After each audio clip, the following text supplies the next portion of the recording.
नमस्कार दोस्तों, कैसे हो आप लोग? स्वागत है आपका। आज हम लोग इकोनॉमिक्स को समझने वाले हैं। इंट्रोडक्शन टू इकोनॉमिक्स है आज का हमारा टॉपिक, आज का हमारा एजेंडा। इसमें हम लोग ये समझेंगे कि इकोनॉमिक्स क्या होता है, इकोनॉमिक्स का बेसिक कॉन्सेप्ट्स क्या है, इकोनॉमिक्स को हम लोग इकोनॉमिक्स बोलते ही क्यों, ठीक है? तो मतलब कि अगर आपको इकोनॉमिक्स से रिगार्डिंग कुछ नहीं आता है, इस वीडियो में आपको आ जाएगा। तो सबसे पहले हम लोग चीज़ों को कैसे समझेंगे, एक नोट्स मैंने बनाया हुआ है, इस नोट्स के माध्यम से हम लोग चीज़ों को समझ लेंगे, चीज़ों को याद भी कर लेंगे इन पर, और फिर हम लोग क्या करेंगे, यहाँ पर रीड कर लेंगे।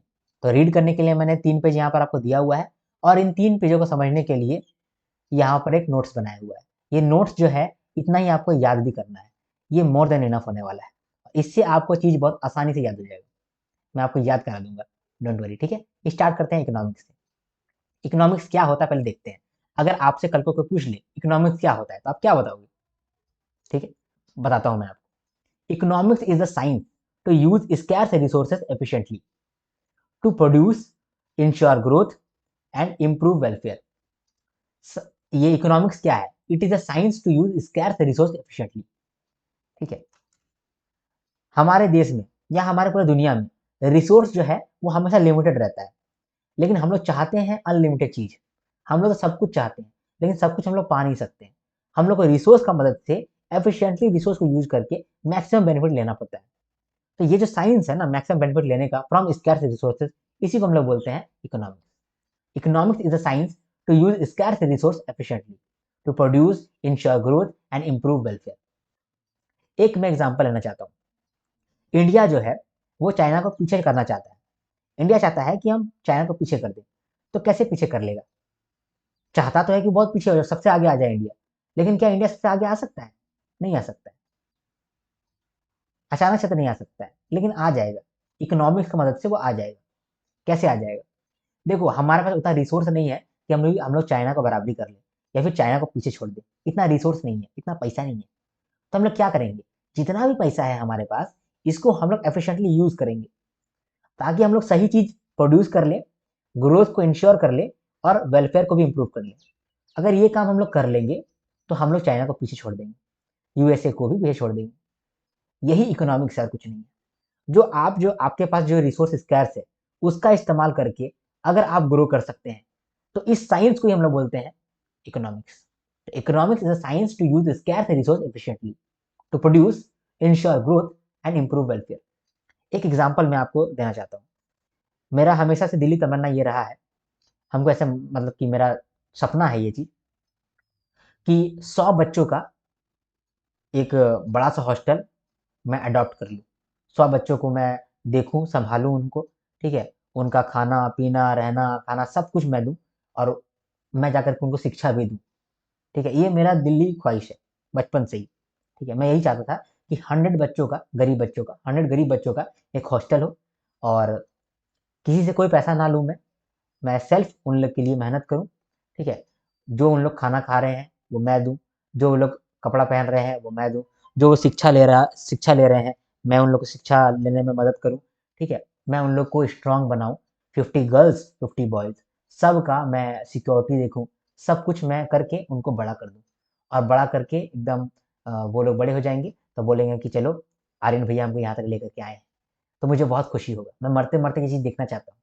मजाक नहीं कर रहा हूँ, मैं मरते मरते ये देखना चाहता हूँ कि 100 बच्चे मेरे ऐसे रहेंगे जो कि हमको एकदम दिल जान से प्यार करते हो। 100 बच्चे जिसको मैंने बड़ा किया है, पाल पोस करके बड़ा किया, वो मैं करना चाहता हूँ, ठीक है? तो फॉर एग्जाम्पल मैं कर रहा हूँ, फॉर एग्जाम्पल, अभी तो मैं नहीं कर पा रहा हूँ, लेकिन फॉर एग्जाम्पल मैं कर रहा हूँ। 100 बच्चे एक जगह में है, बड़ा सा प्लॉट मैंने खरीदा है, वहां मैं हॉस्टल बनाया हूँ, और 100 बच्चों को मैंने रखा हुआ है, ठीक है? अब ये 100 बच्चे ठीक से रह पाएंगे कि नहीं रह पाएंगे, इकोनॉमिक्स हमको मदद करेगा। इकोनॉमिक्स मेरा साथी बनेगा, क्योंकि इकोनॉमिक्स क्या होता है? It is a science to use scarce resource efficiently. देखो, अभी 100 बच्चे हैं मेरे पास, 100 बच्चों का कपड़ा, 100 बच्चों का खाना, 3 समय का, 100 बच्चों को कुछ अच्छा खाना भी खिलाना पड़ेगा, पौष्टिक आहार देना पड़ेगा, न्यूट्रिशनल बेनिफिट देना पड़ेगा। साथ में वो 100 बच्चों को हम लोग घूमने लेके जाना पड़ेगा, ठीक है? वही 100 बच्चा को मैं चाहता हूँ कि मैं फ्लाइट में लेके जाऊँ, वही 100 बच्चा को मैं चाहता हूँ कि उनको मतलब डिज्नीलैंड लेकर के जाऊँ, ठीक है? वही 100 बच्चों को मैं चाहता हूँ कि पूरा भारत भ्रमण कराऊँ। ऐसा मैं चाहता हूँ। मेरा कितना ही वांट्स है, आप देखो, मैं क्या-क्या नहीं चाह रहा हूँ। लेकिन मेरे पास उतना रुपया नहीं है, मेरे पास उतना रिसोर्स नहीं है, ठीक है, मेरे पास उतना आदमी नहीं है, टीम नहीं है, तो क्या मैं कर पाऊंगा? हाँ, कर पाऊंगा। इकोनॉमिक्स अगर हेल्प करेगा तो कर पाऊंगा। इकोनॉमिक्स कैसे हेल्प करेगा? इकोनॉमिक्स बोलेगा, अरे आर्यन डोंट वरी, तुम्हारे पास जितना भी रिसोर्स है ना, उसको ही इस्तेमाल करो, एफिशिएंटली इस्तेमाल करो, और फिर तुम अच्छा काम करो। रिसोर्स के भरोसे तुम क्यों अच्छा काम रोकोगे भाई? इकोनॉमिक्स हमको बताएगा कि देखो, जो भी रिसोर्स है तुम्हारे पास, जितना भी तुम्हारे पास रुपया है, उसका एफिशिएंटली यूज करो ना। जो जरूरी है उस पर खर्चा करो, जो जरूरी नहीं है उस पर खर्चा नहीं करना। एरोप्लेन में नहीं बैठाना, फ्लाइट में मत बैठाओ। खाना और कपड़ा ज्यादा जरूरी है तो वो पहले कराओ। खाना और कपड़ा अगर हो गया, उसके बाद फिर उन लोगों को घुमा दो, बीच बीच में उनको दूध और क्या बोलते हैं बिस्किट खिलाओ। ठीक है, कभी कभी तुम प्ले ग्राउंड में मैच करवा दो। तो ये करो बस। जितना रिसोर्स है उसको एफिशिएंटली यूज कर लो, to produce, to ensure growth and improve welfare. इसी को हम लोग कहते हैं इकोनॉमिक्स। ठीक है, इसके बाद ये तो हो गया, हम लोग समझ गए इकोनॉमिक्स मेरा मदद किया। ठीक है, इकोनॉमिक्स क्या होता है? It is a science to use scarce resource efficiently, to produce, to ensure growth and to improve welfare. ये तो इकोनॉमिक्स होता है। इकोनॉमिक्स हमको मदद भी कर रहा है। कैसे मदद कर रहा है? इकोनॉमिक्स हमको समझा रहा है कि क्या प्रोड्यूस करना है तुमको, जो भी तुम्हारे पास रिसोर्स है उससे तुमको क्या प्रोड्यूस करना है। क्या तुमको बहुत बड़ा बड़ा बिल्डिंग बनाना है, या फिर उन लोग के लिए बेसिक घर बनाना है? क्या तुमको हर रूम में एसी लगवाना है या फिर नहीं लगवाना है? तो मेरे पास रिसोर्स है नहीं, उतना पैसा नहीं है, तो इकोनॉमिक्स हमको बोलेगा अगर रिसोर्स ज़्यादा है नहीं, उसको एफिशिएंटली यूज करो। तो फ्रिज नहीं लगा सकते हो और एसी नहीं लगा सकते हो, तो मटका लगा दो। मटका तो सस्ता आएगा। ये क्या है? इकोनॉमिक्स है। ठीक है, इसके बाद हमको इकोनॉमिक्स बोल रहा है हाउ टू प्रोड्यूस। मैं खाना बनाना चाहता हूँ सबके लिए, ठीक है, तो मैंने क्या किया, ताज होटल से मैं चाहता हूँ कि ताज होटल से शेफ आए, उन लोगों को खाना खिलाए। लेकिन मेरे पास तो पैसे नहीं है, रिसोर्स है ही नहीं। इकोनॉमिक्स हमको समझाएगा, ब्रो तुम्हारे पास रिसोर्स नहीं है, रिसोर्स को एफिशिएंटली यूज करो। तुमको क्या जरूरत है कि तुम ताज होटल से तुम मंगवा रहे हो शेफ, ये बगल वाला शेफ को इस्तेमाल कर लो ना, ये भी तुम्हारा वही काम करने वाला है। हम बोले हाँ थैंक यू इकोनॉमिक्स। इसके बाद इकोनॉमिक्स हमको बोलेगा फॉर होम टू प्रोड्यूस, तुम किसके लिए बना रहे हो? क्या कोई ऑफिसर है क्या? नहीं। बच्चे हैं ना? हाँ। तो मतलब कि ठीक ठाक सिर्फ खाना बनाओ ना यार, और थोड़ा सा मीठा मीठा खिला दो, खुश हो जाएंगे। ठीक है, अगर तुम्हारे पास रिसोर्स कम है तो ऐसा काम करो। देखा आपने इकोनॉमिक्स हमको कितना हेल्प किया। अभी चलो आप बताओ क्या इकोनॉमिक्स होता है। आप समझ गए, आप बताओ इकोनॉमिक्स क्या होता है। Economics is a science to use scarce resource efficiently, to produce, to ensure growth and to improve welfare. Economics tells us what to produce, how to produce and for whom to produce. ठीक है, produce produce का बात तो हम लोग कर लिए। ठीक है, प्रोड्यूस प्रोड्यूस का बात तो हम लोग कर लिए। चलो ये बताओ कि कुछ भी प्रोड्यूस करने के लिए क्या क्या फैक्टर लगने वाला है। कुछ भी प्रोड्यूस करने के लिए क्या क्या फैक्टर लगने वाला है, उसको हम लोग बोलते हैं फैक्टर प्रोडक्शन। कोई भी चीज प्रोड्यूस करने के लिए हमको क्या क्या चीज लगेगा। अभी मैं बच्चों लोग के लिए चाहता हूँ कि हरी सब्जी उगाऊं, तो हरी सब्जी को प्रोड्यूस करना चाहता हूँ, तो क्या क्या लगेगा मुझे? लैंड लगेगा, लेबर लगेगा, कैपिटल लगेगा, और एंटरप्रेन्योरशिप लगेगा। ठीक है, तो कोई भी चीज प्रोड्यूस करने में, कुछ भी चीज, ये मोबाइल फोन हो गया, ठीक है, और ये बोतल हो गया, ठीक है, ये पेन हो गया, कुछ भी चीज बनाने के लिए आपको लैंड लगेगा। हवा में तो बना नहीं पाओगे ना, क्या आप हवा में बना लोगे? चले जाओगे और हवा में ही आप उस एक्सपेरिमेंट कर लोगे और फूक फूक उड़ा दोगे और बन जाएगा, ऐसा तो नहीं होगा। कुछ भी चीज प्रोड्यूस करने के लिए आपको लैंड लगेगा, फिर लेबर लगेगा। लैंड में कुछ आदमी को आप लाओगे जो कि काम करेगा। हो सकता है कि कोई मेंटल काम कर दे, मेंटल लेबर आपको प्रोवाइड करे। हो सकता है कि कोई आपको फिजिकल लेबर प्रोवाइड करे। कैपिटल, जो कि मशीन हो गया, टूल्स हो गया। आप बहुत सारा टूल इस्तेमाल करेंगे कोई चीज प्रोड्यूस करने के लिए। और आप कौन है जो रिस्क टेक करके, यानी रिस्क लेकर के कोई चीज बना रहे हैं, वो है एंटरप्रेन्योरशिप। तो ये जो एंटरप्रेन्योर है, ये क्या करता है? लैंड, लेबर, कैपिटल सबको एक जगह लेकर के आता है और कोई चीज प्रोड्यूस करता है। ये जो भी चीज प्रोड्यूस करता है उसको सेल करता है, सेल करता है तो फिर प्रॉफिट कमाता है। तो प्रोड्यूस करने के लिए क्या क्या लगा हमको? प्रोड्यूस करने के लिए एक एंटरप्रेन्योर लगा। ठीक है, एंटरप्रेन्योर का एंटरप्रेन्योरशिप लगा, है ना? तो एंटरप्रेन्योर नहीं लगा, एंटरप्रेन्योर का एंटरप्रेन्योरशिप लगा। ठीक है, कैपिटल लगा। कैपिटल का यहाँ मतलब पैसा नहीं होता है, मशीन होता है, कोई टूल्स होता है, इक्विपमेंट होता है, तो कैपिटल लगा। लेबर लगा और लैंड लगा। तो फैक्टर प्रोडक्शन के अंदर क्या क्या आया? Land, labour, capital, entrepreneurship. Factor production, production करने के लिए क्या क्या जरूरी है? Land, labour, capital, entrepreneurship. Land के अंदर सॉइल भी आ गया, मिनरल भी आ गया, वाटर भी आ गया। ओके, ठीक है, डन। चलो, इसके बाद फैक्टर पेमेंट। आप कोई भी चीज बनाए हैं तो फैक्टर प्रोडक्शन को इस्तेमाल किए हैं। ये फैक्टर प्रोडक्शन फ्री का तो आया नहीं होगा। ये एंटरप्रेन्योर जो अपना एंटरप्रेन्योरशिप दे रहा है, फ्री का तो दे नहीं रहा होगा। लैंड फ्री का तो आया नहीं होगा, लेबर फ्री का तो आया नहीं होगा, कैपिटल फ्री का तो आया नहीं होगा। यानी कि जो प्रोडक्शन में जो भी सामान लगा है वो फ्री में नहीं आया होगा, उसके लिए आपको खर्चा करना पड़ा होगा, उसके लिए आपको पेमेंट करना पड़ा होगा। तो वो जो पेमेंट है उसको बोलते हैं फैक्टर पेमेंट। तो कौन कौन सा फैक्टर पेमेंट होता है? लैंड लगा होगा तो लैंड के लिए रेंट लगा होगा, लेबर आया होगा तो उसके लिए सैलरी या वेजेस लगा होगा, कैपिटल होगा उसके लिए इंटरेस्ट लगा होगा, और एंटरप्रेन्योरशिप अपना जो लगाया है एंटरप्रेन्योर, उसके बदले में वो प्रॉफिट लेना चाहता होगा, तो प्रॉफिट है। तो कोई भी चीज प्रोड्यूस करने में क्या क्या फैक्टर लगा? Land, labour, capital, entrepreneurship. और उस चीज को बनने के लिए कितना खर्चा लगा, कितना पेमेंट हुआ? रेंट का पेमेंट हुआ, सैलरी या वेजेस का पेमेंट हुआ, इंटरेस्ट का पेमेंट हुआ, और प्रॉफिट का पेमेंट हुआ। Done, done done. ठीक है, समझ में आ गया आपको? हम लोग ये समझ गए कि इकोनॉमिक्स क्या होता है, ठीक है, और factor of production, factor of payment क्या होता है। इकोनॉमिक्स जो है वो दो तरीके का होता है, मैक्रो इकोनॉमिक्स, मैक्रो इकोनॉमिक्स, ठीक है। दोनों ही बोलने से एक ही जैसा लगता है, एक है माइक्रो, एक है मैक्रो, ठीक है। एक है माइक्रो, एक है मैक्रो, ठीक। माइक्रो का मतलब होता है कि इकोनॉमिक्स छोटा लेवल पे, और मैक्रो का मतलब होता है इकोनॉमिक्स बड़ा लेवल पे। इकोनॉमिक्स का मतलब क्या था भाई? Science to use scarce resource efficiently. तो स्कैर्स रिसोर्स को एफिशिएंटली यूज करने का जो साइंस है उसको बोलते हैं इकोनॉमिक्स। तो ये साइंस तो छोटा लेवल पे भी हो सकता है, यही साइंस तो बड़ा लेवल पे हो सकता है। छोटा लेवल पे होगा तो उसको बोलेंगे माइक्रो इकोनॉमिक्स, जैसे कि दुकान के लेवल पे, जैसे कि किराना दुकान के लेवल पे, जैसे कि एक पार्क के लेवल पे, ठीक है, जैसे कि मेरा इंस्टीट्यूट के लेवल पे। ये छोटा छोटा पे हम लोग जो कर रहे हैं उसको बोलते हैं माइक्रो इकोनॉमिक्स। फॉर एग्जाम्पल, अभी मैंने जो आपको एग्जाम्पल दिया कि मैं एक हॉस्टल बनाना चाहता हूँ, और हॉस्टल जो है वहां पर इकोनॉमिक्स का इस्तेमाल हो रहा है, तो यहाँ हॉस्टल में जो इकोनॉमिक्स का इस्तेमाल हो रहा है इसको माइक्रो इकोनॉमिक्स कहते हैं हम लोग। लेकिन पूरे देश में अगर हम लोग इकोनॉमिक्स का इस्तेमाल कर रहे हैं, देश को हम लोग दूसरे देश से आगे बढ़ाने के लिए अपने रिसोर्स को इफेक्टिवली यूज करने का साइंस को पढ़ रहे हैं, उसको हम लोग मैक्रो इकोनॉमिक्स बोलेंगे। क्योंकि हम लोग पूरे देश को पूरे एग्रीगेट लेकर के चल रहे हैं, उसको बोलेंगे मैक्रो इकोनॉमिक्स बड़े लेवल पे। छोटे लेवल में होता है कि कोई सेक्टर का देख लिए आप, सेक्टर का इकोनॉमिक्स देख लिए, या इंडस्ट्री का इकोनॉमिक्स देख लिए, ठीक है, किसी किराना दुकान का देख लिए, स्कूल का इकोनॉमिक्स देख लिए, तो ये सब माइक्रो इकोनॉमिक्स हो गया।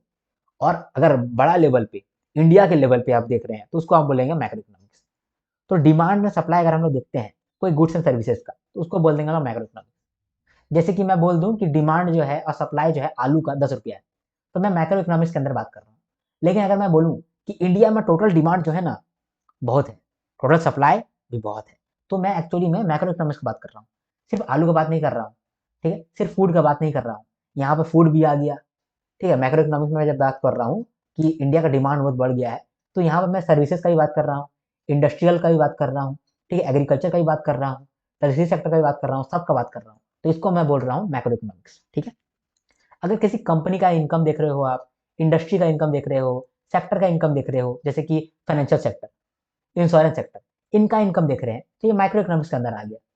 लेकिन पूरा नेशन का देख रहे हैं हम लोग इनकम, नेशनल इनकम देख रहे हैं, उस नेशनल इनकम में सारे सेक्टर का इनकम है, सारा इंडस्ट्रीज का इनकम है, ठीक है, सारे इंडिविजुअल्स का इनकम, तो सारे ब्रॉड लेवल पे हम देख रहे हैं, इसको बोल दिए हम लोग मैक्रो इकोनॉमिक्स, ठीक है, कंबाइंड ऑफ सेक्टर्स। इसके बाद मान लो कि हम प्राइस देख रहे हैं सिंगल प्रोडक्ट का या सर्विस का, जैसे कि मैं यहाँ प्राइस देख रहा हूँ कि इस बोतल का कितना प्राइस है, ठीक है, या फिर 2 बोतल का कितना प्राइस है, ये वॉच और ये घड़ी का कितना प्राइस है। अगर मैं ये सब चीज देख रहा हूँ, सिंगल सिंगल प्रोडक्ट को देख रहा हूँ, उसको मैं बोलूंगा माइक्रो इकोनॉमिक्स। लेकिन मैं पूरा इंडिया का, पूरा चाइना का, पूरा मतलब कंट्री लेवल पर अगर मैं एवरेज प्राइस देखूंगा तो उसको बोलूंगा मैक्रो इकोनॉमिक्स, ठीक है। अगर कोई इंसान अभी बोल रहा है कि दवाई का दाम ना 20 रुपया बढ़ गया है, तो इसका मतलब माइक्रो इकोनॉमिक्स के अंदर बात कर रहा है। और अगर मान लो कि मैं बोलूँ कि इन्फ्लेशन जो है ना 10% हो गया है, यानी जो प्राइस है ना वो 10% से बढ़ गया है, तो यहाँ पर मैं कोई एक सिंगल प्रोडक्ट की बात कर रहा हूँ नहीं, मैं पूरे कंट्री में जितना भी प्रोडक्ट है सबके बारे में बात कर रहा हूँ, इसको ही बोल रहे हैं मैक्रो इकोनॉमिक्स, ठीक है। डन। देखो आप कितना कुछ समझ गए अभी। इकोनॉमिक्स क्या होता है वो समझ लिए, मैक्रो इकोनॉमिक्स दोनों समझ गए, फैक्टर प्रोडक्शन, फैक्टर पेमेंट दोनों समझ गए, ठीक है। चलो आगे बढ़ते हैं, अब देखते हैं इकोनॉमिक एजेंट। इकोनॉमिक एजेंट क्या होता है? एजेंट का मतलब होता है आपके लिए काम कर रहा है, रॉ एजेंट रॉ के लिए काम कर रहा है, एलआईसी एजेंट एलआईसी के लिए काम कर रहा है। तो जो एजेंट जिसके लिए काम कर रहा है उसको बोलते हैं हम लोग एजेंट। यहाँ पर इकोनॉमिक एजेंट का बात हो रहा है, यानी इकोनॉमी के लिए काम करता होगा, इकोनॉमी के लिए जो एजेंट काम करता है उसको इकोनॉमिक एजेंट बोल देते हैं। इकोनॉमी के लिए कौन कौन काम करता है? इकोनॉमी के अंदर तो सभी कोई काम कर रहा है, तो एक काम करो, सभी को तुम 4 भाग में बांट दो, ठीक है, और हर एक पार्ट को एज ए ग्रुप ट्रीट करो, और हर ग्रुप को इकोनॉमिक एजेंट बोल दो। वही काम किए। ठीक है, इकोनॉमी एक्टिविटी जो भी करता है उसको 4 भागों में बांट दिए हम लोग। ठीक है, 4 भाग में बांट दिए। ओके, और वही 4 वो एजेंट हो गया। पहला क्या है? पहला है हाउस होल्ड। ये हाउस होल्ड क्या करता है? जो भी आप हाउस होल्ड देखते हैं, घर, किसी का घर होता है ना, उसको नहीं बोलते हैं हाउस होल्ड, परिवार, घर परिवार को बोलते हैं हाउस होल्ड। हाउस होल्ड क्या करता है? कंज्यूम करता है। और फर्म क्या करता है? प्रोड्यूस करता है। ठीक है, फैक्ट्री वगैरह जो होता है वो फर्म्स के अंदर आता है। फर्म क्या करता है? प्रोड्यूस करता है, प्रोडक्शन करता है। और उस प्रोडक्शन को कंज्यूम कौन करता है? हाउस होल्ड करता है। गवर्नमेंट बीच में आता है, पब्लिक सर्विसेज देता है। और कभी अगर मान लो कि डिमांड सप्लाई में कुछ गड़बड़ हो गया, ठीक करने के लिए इंटरवेंशन करता है, इंटरवीन करता है बीच में। ठीक है, इसके बाद external sector. External sector rest of the world हो गया। ठीक है, तो 4 भागों में हम लोग बांट दिए इकोनॉमिक एजेंट को। इकोनॉमिक एजेंट क्या होता है? जो कि इकोनॉमिक ट्रांजेक्शन कर रहा है, इकोनॉमिक एक्टिविटी कर रहा है। ठीक है, तो 4 ग्रुप में बांट दिए। हाउस होल्ड जो कि कंज्यूम करता है, एक फर्म जो कि प्रोडक्शन करता है, एक गवर्नमेंट जो कि कभी कभी इंटरवीन करता है जब मार्केट फेलियर हो जाता है। ठीक है, जब डिमांड सप्लाई के बीच में इम्बैलेंस हो जाता है तभी आ जाता है गवर्नमेंट। क्राइसिस समय में गवर्नमेंट आ जाता है। और लास्ट में external sector, rest of the world. यही सब है इकोनॉमिक एजेंट। ठीक है, इजी। आगे बढ़ते हैं। इसके बाद देखो, ये इकोनॉमिक सिस्टम क्या होता है? इकोनॉमिक सिस्टम क्या होता है? देखो, सिस्टम का मतलब जानते हो आप क्या होता है? सिस्टम का मतलब, ठीक, बताओ, तो सिस्टम का मतलब क्या होता है? आपका आपका लैपटॉप ये एक सिस्टम है ना? सिस्टम का मतलब क्या होता है? ये पूरा इंडिया एक किसी सिस्टम में चलता है। ठीक है, कैसे चलता है? बहुत सारा प्रोसेस जब आपस में कनेक्टेड रहता है, जब बहुत सारा प्रोसेस जो है वो आपस में कनेक्टेड रहता है, उसको हम लोग बोलते हैं सिस्टम। ठीक है, आप जब गाड़ी चलाते हो, तो गाड़ी जो आप चलाते हो उसको क्या बोलते हैं? सिस्टम बोलते हैं। गाड़ी में आप एक गियर लेते हो तो ऐसे चेंज होता है, फिर ये ऐसे चेंज हो जाता है, फिर अंदर में एक ऐसे चेंज हो जाता है और ऐसे चेंज हो जाता है, और फिर आप गाड़ी फट फट फट फट फट फट फट फट भागने लगता है। तो गियर में आप खाली से दाबे हैं, अंदर में सारा प्रोसेस होने लगा, ये पूरा सिस्टम काम करने लगा और आपका गाड़ी तेज भाग गया। इसी को बोलते हैं सिस्टम। ठीक है, तो इकोनॉमिक सिस्टम का मतलब क्या होता है? इकोनॉमिक्स जो है ये किस तरह से मैनेज हो पा रहा है, ऑर्गेनाइज हो रहा है, इसको ही हम लोग बोलते हैं इकोनॉमिक सिस्टम। तो एक कंट्री का इकोनॉमिक सिस्टम अलग होता है, हर एक कंट्री का इकोनॉमिक सिस्टम अलग होता है। यूएसए में आप जाइएगा तो वहां पर इकोनॉमिक डिसीजन अलग तरीके से लिया जाता है। ठीक है, अगर मान लो कि आप वियतनाम चले जाओगे, श्रीलंका चले जाओगे, तो वहां पर जो है, या पाकिस्तान में चले जाओगे, वहां पर इकोनॉमिक डिसीजन अलग तरीके से लिया जाता है। ठीक है, तो ways to organise and manage economic decision in country, किसी भी कंट्री में किस तरीके से और किस तरीके से आप इकोनॉमिक डिसीजंस को मैनेज करते हैं, उसको हम लोग बोलते हैं इकोनॉमिक सिस्टम। तो 4 तरीके से कोई भी देश में इकोनॉमिक डिसीजन लिया जा सकता है। ठीक है, तो उसको हम लोग बोलते हैं 4 तरीके का इकोनॉमिक सिस्टम। पहला है ट्रेडिशनल इकोनॉमी। ट्रेडिशनल इकोनॉमी पुराने जमाने में चलता था। पुराने जमाने में इकोनॉमी किस तरह से चलता था? इकोनॉमिक डिसीजन आप कैसे लेते थे? बार्टर सिस्टम पहले होता था। मतलब कि हम गेहूं उगा रहे हैं, ठीक है, आपके घर में गाय है, तो आप दूध लेकर के आए और मैं गेहूं लेकर के गया। गेहूं में आपको कुछ दे दूंगा और कुछ दूध ले लूंगा। ठीक है, इसके बाद फिर मैंने गेहूं उगाया था ना, तो मैं चला गया बकरी के पास, जो बकरी पालता है उसके पास। उसको मैंने बोला कि बकरी मुझे दे दो, मुझे तो आज मटन खाना है।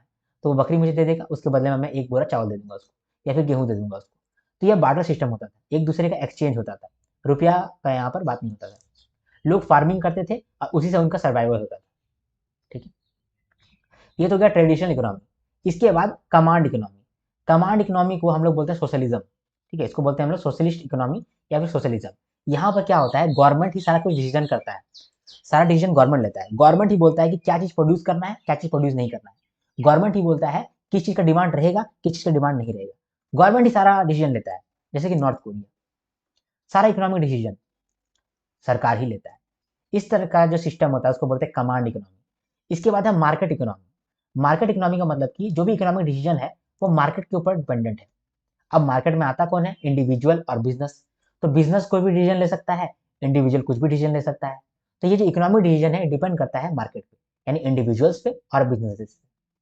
ठीक है, economic decisions depend on market, individual and businesses. Government minimal intervention, government का इंटरवेंशन बहुत मिनिमल रहता है और ना के बराबर ही रहता है। एग्जाम्पल इसका यूएसए है। और मार्केट इकोनॉमी को हम लोग कैपिटलिस्ट इकोनॉमी भी बोलते हैं, कैपिटलिज्म कहते हैं। ठीक है, तो ट्रेडिशनल इकोनॉमी देख लिए, कमांड इकोनॉमी देख लिए, मार्केट इकोनॉमी देख लिए। मिक्स्ड इकोनॉमी देखते हैं। हमारे इंडिया में मिक्स्ड इकोनॉमी है। यहाँ पर थोड़ा बहुत कमांड इकोनॉमी भी है और थोड़ा बहुत मार्केट इकोनॉमी भी है। यानी कि थोड़ा बहुत सरकार भी कंट्रोल करता है और कुछ कुछ मार्केट भी कंट्रोल करता है। मार्केट जहां पर कंट्रोल नहीं कर पा रहा है वहां पर सरकार आके कंट्रोल करता है। ठीक है, फॉर एग्जाम्पल मान लो कि नमक नमक ले लो, हाँ ठीक है, नमक, अगर सरकार जो है नमक के लिए कुछ भी रूल्स नहीं बनाएगा तो नमक तो सब कोई खाता है, नमक का दाम पूरा तेजी से बढ़ जाएगा। कौन बढ़ा देगा? जो भी नमक बनाता है वो लोग दाम बढ़ा देगा, क्योंकि जानता है कि नमक तो खरीदना ही पड़ेगा, तो खरीदेगा सब कुछ। तो इससे क्या होगा, गरीब लोग नमक नहीं खरीद पाएगा और मर जाएगा। इसीलिए हम लोग पूरा का पूरा मार्केट इकोनॉमी नहीं रख सकते। तो यहाँ पर हम लोग क्या किए, नमक के लिए इसका प्राइस ना बढ़े, ठीक है, मोनोपोली ना क्रिएट हो, इसके लिए सरकार आया, सरकार बोला कि कुछ नमक हम बना देंगे, कुछ नमक सरकार बनाने लगा। तो कुछ नमक जब सरकार बनाने लगा तो इसका दाम जो है वो कंट्रोल हो गया। ठीक है, तो यहाँ पर कमांड इकोनॉमी और मार्केट इकोनॉमी दोनों मिल गया। ठीक है, कुछ सरकार काम कर रहा है, कुछ मार्केट काम कर रहा है। ठीक है, तो it is a blend of command and market economy, example India. ठीक है, तो इकोनॉमिक सिस्टम भी आप समझ गए। तो एक तरह से आपको सब समझ गए यार, सभी आपको समझ में आ गया। इकोनॉमिक सिस्टम क्या होता है, इकोनॉमिक एजेंट क्या होता है, फैक्टर ऑफ प्रोडक्शन या फिर फैक्टर ऑफ पेमेंट क्या होता है, माइक्रो इकोनॉमिक्स, मैक्रो इकोनॉमिक्स, इन दोनों के बीच में डिफरेंस क्या है, इकोनॉमिक्स क्या कहते हैं, मतलब किसे कहते हैं, सब समझ में आ गया आपको। अब कुछ थिंकर्स हैं, बड़े बड़े लोग हैं, बड़े बड़े लोग, बड़ी बड़ी बातें, तो इनको भी आप थोड़ा सा देख लो। ठीक है, इसके बाद फिर हम लोग रीडिंग करने में आएंगे। देखो अब जो है ना थिंकर्स के बारे में भी देख लेते हैं। ठीक है, इनको भी क्यों छोड़े बेचारे, इनको भी पढ़ लेते हैं। तो देखो एडम स्मिथ के बारे में पहले पढ़ेंगे, एडम स्मिथ के बारे में। ये इकोनॉमिक्स के पापा जी हैं। ठीक है, फादर ऑफ इकोनॉमिक्स, इनका नाम क्या है, एडम स्मिथ। इनका एक बुक था, an inquiry into the nature and causes of wealth of nation. Book का नाम बस आप याद रखिएगा, फादर ऑफ इकोनॉमिक्स है और एडम स्मिथ का नाम है, बस सिंपल। ठीक है, इसके बाद आए थे लियोनल रॉबिन्स। लियोनल रॉबिन्स ने पहली बार इकोनॉमिक्स को बोला था कि economics is study of scarcity and choice. Economics जो है एक स्टडी है जिसमें आप स्कार्सिटी को देखते हैं और चॉइस बनाते हैं। लियोनल रॉबिन्स का जो डेफिनेशन है हम लोग अभी भी पढ़ते हैं, इसीलिए ये चीज जानना जरूरी है कि स्कार्सिटी का डेफिनेशन कौन दिया था, तो लियोनल रॉबिन्स दिया था। ठीक है, इसके बाद जेएम केन्स का बात करते हैं। जेएम केन्स भी पापा जी हैं, लेकिन ये मैक्रो इकोनॉमिक्स के पापा जी हैं। पूरा इकोनॉमिक्स का पापा जी कौन है, एडम स्मिथ, लेकिन जेएम केन्स जो है ये मैक्रो इकोनॉमिक्स का फादर है। ठीक है, इनका कहना था कि unemployment arises even in free market. J M Keynes से पहले ऐसा माना जाता था, ठीक है, ऐसा माना जाता था कि अनएम्प्लॉयमेंट जो है ना वो फ्री मार्केट में आ ही नहीं सकता है। फ्री मार्केट का मतलब जहां पर गवर्नमेंट कुछ नहीं कर रहा है, मार्केट अपने आप चल रहा है। ठीक है, सिर्फ डिमांड की वजह से और सप्लाई की वजह से मार्केट खुद ब खुद चल रहा है। ठीक है, इसको बोलते हैं फ्री मार्केट। तो पहले ऐसा कहा जाता था कि डिमांड और सप्लाई सिर्फ हो रहा है ना, तो कभी भी अनएम्प्लॉयमेंट नहीं आ सकता है। ठीक है, अनएम्प्लॉयमेंट नहीं आ सकता है, पहले ऐसे कहा जाता था। इसको बोलते हैं हम लोग सेज लॉ, सेज लॉ। ठीक है, तो सेज लॉ क्या कहता है, ये कहता है कि डिमांड और सप्लाई जो रहता है मार्केट के अंदर, उसके वजह से कभी भी अनएम्प्लॉयमेंट नहीं आ सकता है। कैसे कैसे नहीं आ सकता है, इन लोग का कहना था कि देखो भाई, अ, तुम कुछ बना रहे हो तो कुछ वर्कर का इस्तेमाल कर रहे होगे कुछ चीज़ बनाने के लिए। तो मान लो कि मैं कोई चीज़ बनाने के लिए वर्कर का इस्तेमाल कर रहा हूँ, तो वर्कर को पैसा भी दे रहा हूँ। तो वर्कर को पैसा दे रहा हूँ तो वर्कर जो है आगे जाकर के पैसा खर्चा भी करेगा, क्योंकि उन लोग को भी तो खाना है। तो वो लोग खाने के लिए आगे पैसा खर्चा करेगा, तो फिर वापस पैसा खर्चा करेगा, फिर से मेरा सामान बिक जाएगा। और मेरा सामान फिर से बिक गया तो हम फिर से बनाएंगे। और हम जब बनाएंगे तो वही वर्कर लोग का इस्तेमाल करके बनाएंगे, वर्कर लोग को सैलरी भी देंगे, वही सैलरी जा करके वो खर्चा करेगा और खर्चा करके मेरा ही सामान खरीदेगा खाने के लिए। और फिर सामान खरीदेगा तो फिर पैसा मेरे पास आ जाएगा, फिर हम ये साइकिल करते रहेंगे, ये करते रहेंगे। ये पहले कहा जाता था अकॉर्डिंग टू सीज लॉ। लेकिन प्रॉब्लम आया जब ग्रेट डिप्रेशन आया। जब ग्रेट डिप्रेशन आया तब देखा गया, जब तभी देखा गया कि जो लेबर है, जो हम लोग सोच रहे थे कि लेबर को हम लोग पैसा देते हैं वो खर्चा करेगा वापस पैसा आ जाएगा हम लोग के पास, लेकिन ग्रेट डिप्रेशन में क्या हुआ कि लेबर जो है पैसा अच्छा से खर्चा ही नहीं करने लगा, एकदम कम खर्चा करने लगा, वो सेविंग करने लगा। और जब सेविंग करने लगा तो एक बार हम कुछ चीज बनाए, वो बिका ही नहीं और मेरे पास पैसा आया ही नहीं, तो हम कहाँ से फिर वापस से बना सकते हैं। तो इस तरह से फंस गया। लेबर लो जो है अपना जो सेविंग कर लिया तो पैसा खर्चा ही नहीं किया, पैसा खर्चा किया ही नहीं तो इकोनॉमी ठप पड़ गया। इकोनॉमी ठप पड़ गया तो जो प्रोड्यूसर था वो प्रोड्यूस कर ही नहीं पाया, और प्रोड्यूस नहीं कर पाएगा तो लेबर को रखेगा क्यों? लेबर को हटा दिया, लेबर को हटा दिया तो अनएम्प्लॉयमेंट आ गया। तो जो बोल रहा था कि अनएम्प्लॉयमेंट नहीं आ सकता है वो अनएम्प्लॉयमेंट आ गया। ठीक है, तो ये गलत साबित हो गया कि फ्री मार्केट में कभी भी अनएम्प्लॉयमेंट नहीं आ सकता है, आ गया। ठीक है, बस आप इतना याद रखो कि जीएम केन्स ने कहा था कि unemployment can arise even in free market, और गवर्नमेंट का इंटरवेंशन जरूरी है। ठीक है, गवर्नमेंट का इंटरवेंशन जरूरी है। क्यों? क्योंकि देखो, जब डिमांड गिर गया, जब डिमांड गिर गया क्योंकि लेबर लोग के पास पैसा था नहीं, जो भी पैसा था सेव करने लगा, तो डिमांड गिर गया तो इकोनॉमी ठप पड़ गया, अनएम्प्लॉयमेंट आ गया। तो इकोनॉमी को ठीक करने के लिए, अनएम्प्लॉयमेंट को दूर करने के लिए डिमांड को बढ़ाना पड़ेगा। डिमांड कैसे बढ़ाएंगे? गवर्नमेंट को बोलो खर्चा करने के लिए, तो गवर्नमेंट यहाँ इंटरवीन करेगा और गवर्नमेंट खर्चा करेगा। गवर्नमेंट खर्चा करेगा तो जो भी प्रोड्यूसर है उसके पास पैसा आ जाएगा। प्रोड्यूसर के पास अगर पैसा आ गया तो फिर लेबर लोग को पैसा देने लगेगा। लेबर के पास एक्स्ट्रा पैसा आने लगा, अनसर्टेनिटी खत्म हो गया तो लेबर आगे जाके खर्चा करेगा और फिर जो इकोनॉमी है वो ट्रैक पे आ जाएगा। डन? ओके, चलो आगे बढ़ते हैं। ठीक है, इसके बाद देखो, ये जेएम केन्स थे जिन्होंने एनिमल स्पिरिट्स का शब्द को कॉइन किया था, पहली बार एनिमल स्पिरिट्स बताया था। ये एनिमल स्पिरिट्स क्या होता है मैं आपको बताता हूँ। देखो, अभी आरबीआई का नोटिफिकेशन आएगा, धड़ाधड़ मेरा कोर्स बिकने लगेगा। क्यों? क्योंकि अभी आप लोग पैनिक बाय करने लगे, आप लोग धड़ाधड़ खरीदने लगे। आपको खरीदना चाहिए था कोर्स पहले ही, लेकिन अभी जो है आप पे प्रेशर आया तो आप खरीद रहे। ठीक है, ये क्या है? ये एक एनिमल स्पिरिट है। जो भी आप इकोनॉमिक डिसीजन लेते हैं ना, एनिमल स्पिरिट का बहुत बड़ा रोल होता है। अभी क्या है कि मुझे आईफोन लेना है, आईफोन लेना है, मैं आईफोन खरीद लूंगा। ठीक है, आईफोन अभी मान लो कि बिग बिलियन डेज में सस्ता हो जाएगा, मैं आईफोन खरीदूंगा। फॉर एग्जाम्पल मान लो कि आपको एक कार खरीदना है, कार का जरूरत नहीं है आपको, लेकिन आपको मन कर रहा है खरीदने का। ठीक है, तो क्या आपका एनिमल स्पिरिट है, आप पैनिक करके बाय कर लोगे, इम्पल्स बाइंग कर लोगे आप। इसको ही बोलते हैं animal spirits.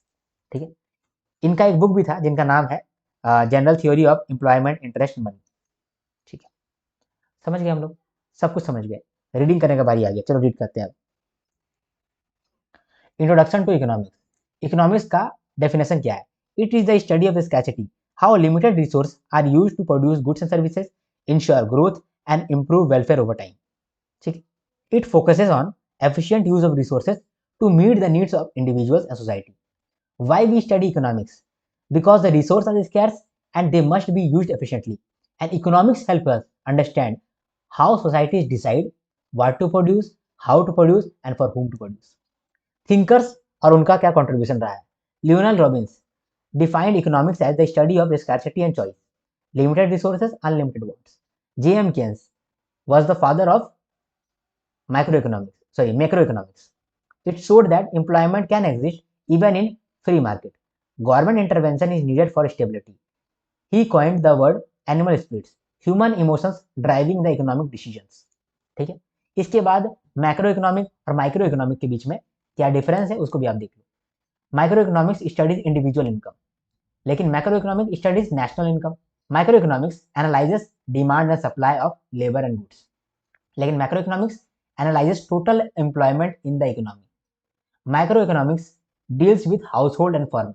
Macroeconomics deals with aggregate decisions, overall decisions. Microeconomics studies individual prices. Macroeconomics studies overall price levels. Microeconomics focuses on demand and supply of goods, but macroeconomics focuses on aggregate demand and aggregate supply. ठीक, समझ गया? चलो, इसके बाद factor of production और factor payment भी यहाँ मैंने दिया हुआ है, इसको भी रीड कर लो आप। ठीक है, फैक्टर ऑफ प्रोडक्शन क्या क्या है? लैंड, लेबर, कैपिटल और एंटरप्रेन्योरशिप। ठीक है, और फैक्टर पेमेंट क्या है? लैंड के लिए रेंट लगता है, लेबर के लिए वेजेस से सैलरी लगता है, कैपिटल के लिए डिविडेंड नहीं, यहाँ पर इंटरेस्ट होगा, कैपिटल के लिए इंटरेस्ट लगता है, और एंटरप्रेन्योरशिप के लिए प्रॉफिट लगता है। ठीक, लैंड का मतलब नेचुरल रिसोर्स है जैसे कि सॉयल, मिनरल्स, वाटर। ठीक है, लेबर का मतलब कि ह्यूमन एफर्ट, या तो फिजिकल या तो मेंटल। ठीक है, कैपिटल का मतलब होता है man made tools, machines, equipment, पैसा नहीं होता है। ठीक है, और एंटरप्रेन्योरशिप का मतलब कि जो लैंड, लेबर, कैपिटल को लेकर के आता है और रिस्क लगाता है और सब कुछ ठीक करता है, प्रोडक्शन करता है। कॉम्बाइंस फैक्टर्स प्लस टेक्स रिस्क। ठीक है, चलो ये हो गया हमारा। अब देखते हैं इकोनॉमिक एजेंट्स कितने तरीके के होते हैं। ठीक है, इकोनॉमिक एजेंट्स आर इंडिविजुअल्स और groups involve in activities like buying, selling और producing goods and services. Main types क्या क्या है? हाउस होल्ड, फर्म्स, गवर्नमेंट और एक्सटर्नल सेक्टर। हाउस होल्ड क्या करता है? कंज्यूम करता है, consumer of goods and services. Firms क्या है? ये प्रोड्यूसर है। गवर्नमेंट क्या है? It provides public services, ensures economic stability and regulation. और external sector refers to rest of the world. ठीक है, इकोनॉमिक सिस्टम हम लोग देख चुके, रीड कर लेते हैं। Economic systems are the ways in which a country organizes and manages the production, allocation and distribution of resources and goods.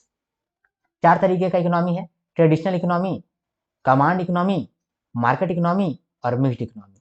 Traditional economy जो है ये ओल्डेस्ट सिस्टम है। It is based on customs, farming, barter and community rules. ठीक है, पहले पहले अलग अलग कम्युनिटी का अलग अलग रूल है, उसके आधार पे ही इकोनॉमी चल रहा है। ठीक है, और साथ में बार्टर सिस्टम वहां पर चल रहा है। फार्मिंग लोग कर रहे हैं अपना सर्वाइवल के लिए। Work is shared and everyone contributes to survival. ठीक है, कमांड इकोनॉमी, गवर्नमेंट जो है वो सब कुछ कंट्रोल कर रहा है, गवर्नमेंट ही कमांड कर रहा है। Government controls all the major economic decision. Common socialist और communist countries, state controls oil gas. ठीक है, कमांड इकोनॉमी को हम लोग बोल देते हैं सोशलिज्म, सोशलिज्म। ठीक है, इसके बाद मार्केट इकोनॉमी। मार्केट इकोनॉमी का मतलब कि जो डिसीजन है वो मार्केट के द्वारा लिया जा रहा है। Decisions made by individuals and businesses based on their self interest. इसमें मिनिमल गवर्नमेंट इंटरफेरेंस रहता है और फोकस करते हैं हम लोग फ्री ट्रेड एंड कंपटीशन के अंदर। ठीक है, इसके बाद mixed economy, a blend of market and command system. ठीक है, मिक्स्ड इकोनॉमी जो है हमारे इंडिया में है। ठीक है, जहां पर मार्केट इकोनॉमी भी है, यानी कि जहां पर मार्केट ही सारा डिसीजन लेता है, ये भी हमारे पास है। और कमांड सिस्टम भी हमारे पास है, यानी कि जहां पर गवर्नमेंट ही कंट्रोल करता है। तो आधा गवर्नमेंट हम लोग का कंट्रोल कर लेता है, आधा हम लोग का फ्री मार्केट कंट्रोल करता है। इसीलिए हमारा जो इकोनॉमी है वो मिक्स्ड इकोनॉमी है। ठीक है, most modern economies follow this model, जैसे कि इंडिया, यूके एटसेट्रा। ठीक है, यहाँ पर मार्केट इकोनॉमी को आप ऐसे लिख सकते हो, कैपिटलिज्म, कैपिटलिज्म। ठीक है, या फिर कैपिटलिस्ट इकोनॉमी, आप ऐसे लिख सकते हो। ठीक है, इसके बाद सेक्टर्स ऑफ इकोनॉमी को समझना है। चलो इसको भी हम लोग यहाँ पर ही समझते हैं। ठीक है, तो यहाँ पर एक पेज में और ऐड करता हूँ, उसको भी मैं समझाता हूँ। तो चलो अब हम लोग सेक्टर्स ऑफ इकोनॉमी भी देख लेते हैं। देखो सेक्टर्स ऑफ इकोनॉमी के अंदर क्या है। इकोनॉमिक एक्टिविटी के हिसाब से पूरे इकोनॉमी का बहुत सारे सेक्टर हम लोगों ने बनाया है। ठीक है, ऑर्गेनाइजेशन के आधार पे हम लोग ऑर्गेनाइज है या नहीं है, उस आधार पे दो सेक्टर बनाया है।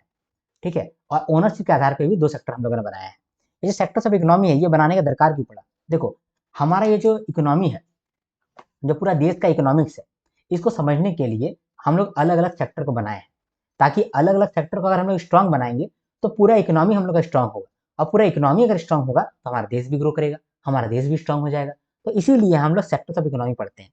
तो इकोनॉमिक एक्टिविटी के हिसाब से 5 सेक्टर है, ऑर्गेनाइजेशन के हिसाब से 2 सेक्टर है, और ओनरशिप के हिसाब से भी 2 सेक्टर है। आई होप आपको दिख रहा है ना? चलो, तो अब थोड़ा सा हम लोग जूम करके समझते हैं कि इकोनॉमिक एक्टिविटी के आधार पे कितना सेक्टर है। इकोनॉमिक एक्टिविटी के आधार पर हमारे पास 5 सेक्टर है। एक एक करके हम लोग देखते हैं। सबसे पहला प्राइमरी सेक्टर। प्राइमरी सेक्टर क्या करता है? ये प्राइमरी का नाम देखो, प्राइमरी, प्राइमरी का मतलब था मुख्य, सबसे मेन। तो मेन सेक्टर होता है प्राइमरी सेक्टर। यही सेक्टर होता है जो कि धरती से कुछ सामान निकालता है। जैसे कि मान लो कि फिशिंग कर रहे हैं, तो फिशिंग करके फिश लेकर के आए। फार्मिंग कर रहे हैं, कोई चीज उगा रहे हैं, पहली बार उगा रहे हैं, पहले वो तो कुछ नहीं था। अभी आप खेत में जाओ, खेत में कुछ नहीं दिख रहा है, सिर्फ मिट्टी दिख रहा है। उसी मिट्टी से धान होगा, उसी मिट्टी से चावल उग जाएगा, उसी मिट्टी से गेहूं उग जाएगा। सोचो, तो ये प्राइमरी सेक्टर सबसे मेन सेक्टर है और सबसे बेस बेस है, सब चीज का बेस है। तो ये जो है सबसे बेस का काम करता है। यहाँ पर ही हम लोग माइनिंग करके मिनरल निकालते हैं। पहली बार मिनरल निकाले तो प्राइमरी सेक्टर के अंदर आ गया। फिशिंग किए पहली बार, मछली लेकर के आए तो प्राइमरी सेक्टर के अंदर आ गया। फार्मिंग की है, पहली बार कुछ उगाए हैं, तो वो आ गया प्राइमरी सेक्टर के अंदर। एक बार जब हम लोग को मिल जाता है रॉ फॉर्म में, तो रॉ फॉर्म में हम लोग क्या करते हैं, फिर उसमें फिर बहुत सारा हम लोग प्रोसेसिंग करते हैं, और प्रोसेसिंग कर करके उसको यूजेबल बना लेते हैं। तो जब यूजेबल बना लेते हैं उसको बोलते हैं हम लोग सेकेंडरी सेक्टर। प्राइमरी सेक्टर में हम लोग कॉटन उगाए, फिर उस कॉटन को हम लोग फिर प्रोसेसिंग करने लगे, तो जब हम लोग उगाए हैं उस सेक्टर को बोलेंगे हम लोग प्राइमरी सेक्टर। अब उसको प्रोसेसिंग करके हम लोग कपड़ा बना रहे हैं उसको बोलेंगे सेकेंडरी सेक्टर, यानी सेकंड का काम कर रहा है। पहले काम कर रहा है प्राइमरी, फिर काम कर रहा है सेकेंडरी, थोड़ा सा प्रोसेस करके, ठीक है। टर्सरी सेक्टर का मतलब होता है जो कि सर्विसेज देता है। सर्विसेज जैसे कि आपने प्राइमरी सेक्टर में कॉटन उगाया, सेकेंडरी सेक्टर में कपड़ा बना लिया। अब ये कपड़ा को बेचने के लिए आपको एड चलाना पड़ेगा, इस कपड़ा को बेचने के लिए मार्केटिंग करना पड़ेगा। तो ये जो मार्केटिंग का सर्विस मिल रहा है, ठीक है, और ये जो एडवर्टीजमेंट का सर्विस मिल रहा है, ये क्या है, ये टर्सरी सेक्टर के अंदर आ गया। आपको इस कपड़ा का इंश्योरेंस मिला है, वो क्या है, टर्सरी सेक्टर के अंदर आ गया, यानी कि सर्विस सेक्टर के अंदर आ गया। बैंकिंग का सुविधा मिला है, तो वो कहाँ आ गया, वो टर्सरी सेक्टर के अंदर आ गया, ठीक है। तो टर्सरी सेक्टर हो गया। इसके बाद है क्वार्टरनरी सेक्टर और quinary sector. Primary, secondary, tertiary लगभग लगभग सबको मालूम होता है। ये क्वार्टरनरी और क्वीनरी क्या है, क्वीनरी आप रख लो, क्वार्टरनरी हम रख लेते हैं और चले जाते हैं अपना। क्वीनरी आप रख लो और क्वार्टरनरी हम रख लेते हैं। क्वार्टरनरी हम रख रहे हैं मतलब कि हम अपना एडटेक कंपनी रख लेते हैं, आर्यंस ग्रेड बी नाम का ब्रांड नेम रख लेते हैं। क्यों? क्योंकि हम क्वार्टरनरी सेक्टर के अंदर आते हैं। क्वार्टरनरी सेक्टर के अंदर जो भी इंटेलेक्चुअल से आप पैसा कमा पा रहे हैं, इंटेलेक्चुअल से पैसा कमा पा रहे हैं, उसको हम लोग बोलते हैं क्वार्टरनरी सेक्टर। जैसे कि एडटेक कंपनी, मेरा इंटेलेक्ट की वजह से मैं पैसा कमा पाता हूँ, ठीक है। कोई मान लो कि आईटी में काम कर रहा है, तो वो कंप्यूटर को tip tip tip tip tip tip करके पैसा कमा ले रहा है। क्यों? अपना दिमाग से पैसा कमा रहा है, अपना स्किल की वजह से पैसा कमा रहा है, ठीक है। साइंटिफिक रिसर्च, अगर कोई रिसर्च हम लोग कर रहे हैं तो वो रिसर्च के बेस पे अगर पैसा मिल रहा है तो वो क्वार्टरनरी सेक्टर के अंदर आ गया। लेकिन अगर कोई टॉप मेकिंग डिसीजन बॉडी में है, ठीक है, फॉर एग्जाम्पल आप आरबीआई ग्रेड बी बन गए, या फिर आप सीईओ बन गए, गवर्नमेंट ऑफिशियल बन गए, आप जो भी काम करेंगे उनसे बहुत लोग इम्पैक्ट पड़ेगा, पूरे देश को भी इम्पैक्ट पड़ सकता है। तो ये जो इम्पैक्ट करने वाला जो सेक्टर है ना, उस सेक्टर को बोलते हैं हम लोग क्वीनरी सेक्टर। हम लोग को क्वीनरी सेक्टर को संभाल कर रखना है, क्योंकि क्वीनरी सेक्टर अगर अच्छा से होगा तो हमारा कंट्री भी आगे बढ़ेगा। और क्वार्टरनरी सेक्टर को भी संभाल कर रखना पड़ेगा, क्योंकि क्वार्टरनरी सेक्टर जो है क्वीनरी सेक्टर को सपोर्ट करता है, ठीक है। तो पांचों सेक्टर आप लोग समझ गए। इकोनॉमिक एक्टिविटी के आधार पर पांच सेक्टर है। प्राइमरी सेक्टर, जहां पर फार्मिंग होता है, फिशिंग होता है, माइनिंग होता है, यानी जो नेचुरल रिसोर्सेस है वो हम लोग रॉ फॉर्म में लेकर के आते हैं। तो पहली बार रॉ फॉर्म में लेकर के आए उसको बोलेंगे प्राइमरी। फिर ये जो रॉ फॉर्म में हम लेकर के आए हैं इसमें प्रोसेसिंग करेंगे, रिफाइन करेंगे, तो ये सेकेंडरी सेक्टर के अंदर आ जाएगा। इसके बाद टर्सरी सेक्टर क्या होता है, सर्विसेज देता है, जैसे इंश्योरेंस, बैंकिंग, टूरिज्म, ये सब सर्विस देता है। और फिर एक क्वार्टरनरी सेक्टर, इसके अंदर क्या होता है, इंटेलेक्ट के बेसिस पे इकोनॉमिक एक्टिविटी हो रहा होता है, जैसे कि edtech company, IT company, scientific research. इसके बाद क्वीनरी सेक्टर, क्वीनरी सेक्टर में क्या होता है, जो डिसीजन मेकिंग बॉडी है वो क्वीनरी सेक्टर के अंदर आता है। Government officer, CEO, RBI grade B. वही तो मैंने बोला, क्वार्टर हमको लेने दो, आप क्वीन बन जाओ, क्वार्टरनरी हमको लेने दो, टीचिंग करने दो, एडटेक करने दो, आईटी करने दो, साइंटिफिक रिसर्च करने दो, और आप जो है वो क्वीन बन जाओ, आप क्वीनरी सेक्टर के अंदर चले जाओ, गवर्नमेंट ऑफिशियल बन जाओ, सीईओ बन जाओ और आरबीआई ग्रेड भी बन जाओ, मेरा नाम ऊंचा करो, ठीक है। हो गया, ये हो गया हमारा इकोनॉमिक एक्टिविटी के आधार पर पांच सेक्टर। ऑर्गेनाइजेशन के आधार पर दो सेक्टर है। इकोनॉमी ऑर्गेनाइज है, कौन सा नहीं है, इसको हम लोग बांट दिए दो भाग में। एक होता है ऑर्गेनाइज सेक्टर और एक है अनऑर्गेनाइज सेक्टर। ऑर्गेनाइज सेक्टर के अंदर जो भी लोग काम कर रहे होते हैं वो फिक्स्ड लेबर लॉ के अंदर आते हैं, उनके लिए कुछ लॉ बना हुआ ऑलरेडी, उनके लिए वर्किंग आवर्स भी मतलब कि डिसाइडेड है कि वो 9 से 5 करने वाले हैं, 9 से 12 करने वाले हैं, उनका वर्किंग आवर्स भी डिसाइडेड है। हाई जॉब सिक्योरिटी है, जॉब उन लोग का सिक्योर है, ठीक है। पीएफ, ईएसआई, बोनस सब उनको मिलता है। Example bankers, LIC, government offices, ठीक है। यहाँ पर आप लिख सकते हो रिलायंस, एचडीएफसी, ठीक है, रिलायंस, एचडीएफसी। तो यहाँ पर जो भी काम कर रहे होते हैं उनका फिक्स्ड वर्किंग आवर रहता है, ठीक है। उनके लिए लेबर लॉ भी है, उनके लिए हाई जॉब सिक्योरिटी भी है, पीएफ, ईएसआई, बोनस सब कुछ उनमें इंक्लूडेड है, पेड लीव भी उनको मिल जाता है। तो ये सब हो गया ऑर्गेनाइज सेक्टर, जहां पर हर चीज ऑर्गेनाइज है, ठीक है। इसके बाद अनऑर्गेनाइज सेक्टर, जहां पर ऑर्गेनाइज नहीं है, ठीक है। जैसे कि फिक्स्ड लेबर लॉ नहीं है, वर्किंग आवर कुछ फिक्स है नहीं, जॉब सिक्योरिटी भी नहीं है, पीएफ, ईएसआई, बोनस नहीं मिलता है, तो ये सबको हम लोग बोल देंगे अनऑर्गेनाइज सेक्टर, ठीक है। तो अनऑर्गेनाइज सेक्टर के अंदर कौन कौन आता है, construction workers, street vendors, small shop owners, gig workers, जो फ्लिपकार्ट का डिलीवरी बॉय है, जो जोमेटो का डिलीवरी बॉय है, ठीक है। तो ये क्या है, ये अनऑर्गेनाइज सेक्टर। इनका कोई भी फिक्स्ड वर्किंग आवर नहीं है, कुछ भी लेबर लॉ इनको सपोर्ट जल्दी नहीं करता है। फिर जो जॉब सिक्योरिटी है वो भी ज़्यादा है नहीं। पीएफ ईएसआई बोनस के अंदर भी कवर्ड नहीं रहते हैं, तो ये लोग अनऑर्गेनाइज सेक्टर के अंदर आ गए। ओनरशिप के बेसिस पे प्राइवेट सेक्टर होता है और पब्लिक सेक्टर होता है, ठीक है, ये तो आप जानते ही हैं। चलो तो इसको हम लोग अब वहाँ पर रीड कर लेते हैं। Sectors of economy. Primary sector, it involves extraction of natural resources, जैसे कि फार्मिंग, फिशिंग, माइनिंग, फॉरेस्ट्री। फिर secondary sector, it converts raw material into finished goods through manufacturing and processing, example textile, automobile, chemical industry, ठीक है। फिर tertiary sector, it provide services to consumer and businesses by distributing और selling goods, retail, tourism, health care और banking, ठीक है। इसके बाद है quaternary sector, it deals with intellectual and knowledge based services like tech and research, जैसे IT हो गया, एजुकेशन हो गया, इंटेलेक्चुअल बेस्ड और नॉलेज बेस्ड सर्विसेज प्रोवाइड कर रहे हैं, ठीक है।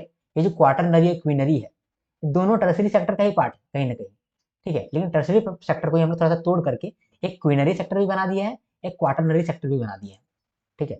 इसके बाद क्वीनरी सेक्टर क्या है? It involves high level decision making and top leadership roles in society, जैसे कि गवर्नमेंट ऑफिशियल, सीईओ और scientist. It also includes paid domestic work, तो ये तो इसको आप हटा दीजिएगा, ठीक है। पेड डोमेस्टिक वर्क इसको आप हटा दीजिएगा, ओके। यहाँ पर सेक्टर्स का बात कहा गया है, आप देख सकते हैं कैटेगराइजेशन यहाँ पर दिया हुआ है कि on the basis of economic activity 3 sector है, प्राइमरी, सेकेंडरी और टर्सरी। टर्सरी के अंदर ही 2 वो है जिसको अब हम लोग सेपरेट मानने लगे हैं, एक है क्वार्टरनरी, ठीक है, और एक है क्वीनरी।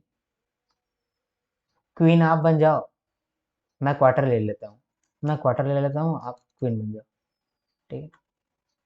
तो ये हो गया बेसिस ऑफ इकोनॉमिक एक्टिविटी। अगर ऑर्गेनाइजेशन के बेसिस पे बोलेंगे तो ऑर्गेनाइज सेक्टर और अनऑर्गेनाइज सेक्टर, और ओनरशिप के आधार पर प्राइवेट सेक्टर और पब्लिक सेक्टर। समझ में आ गया आपको? ठीक है। इसके बाद गुड्स का कुछ टाइप्स होता है, ठीक है। इनमें से 4 टाइप बहुत इंपॉर्टेंट है, private goods, public goods, common goods और क्लब गुड्स। ये बहुत इंपॉर्टेंट है, बाकी ये जो है रीड करने के लिए ठीक है, ठीक है।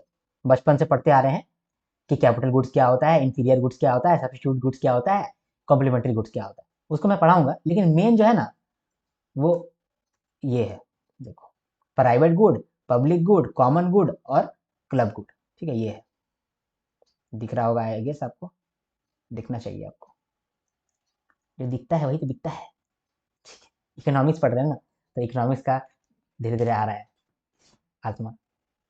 चलो स्टार्ट करते हैं इसको। अरे बाल से मैं बड़ा परेशान हो जाता हूँ यार, ठीक है। एक्सक्लूडेबल और non excludable, rivalries and non rivalries, ठीक है। हम लोग ये समझना है कि प्राइवेट गुड्स क्या होता है, कॉमन गुड्स क्या होता है, पब्लिक गुड्स क्या होता है और क्लब गुड्स क्या होता है, ठीक है। इस चीज को हम लोग को समझना है।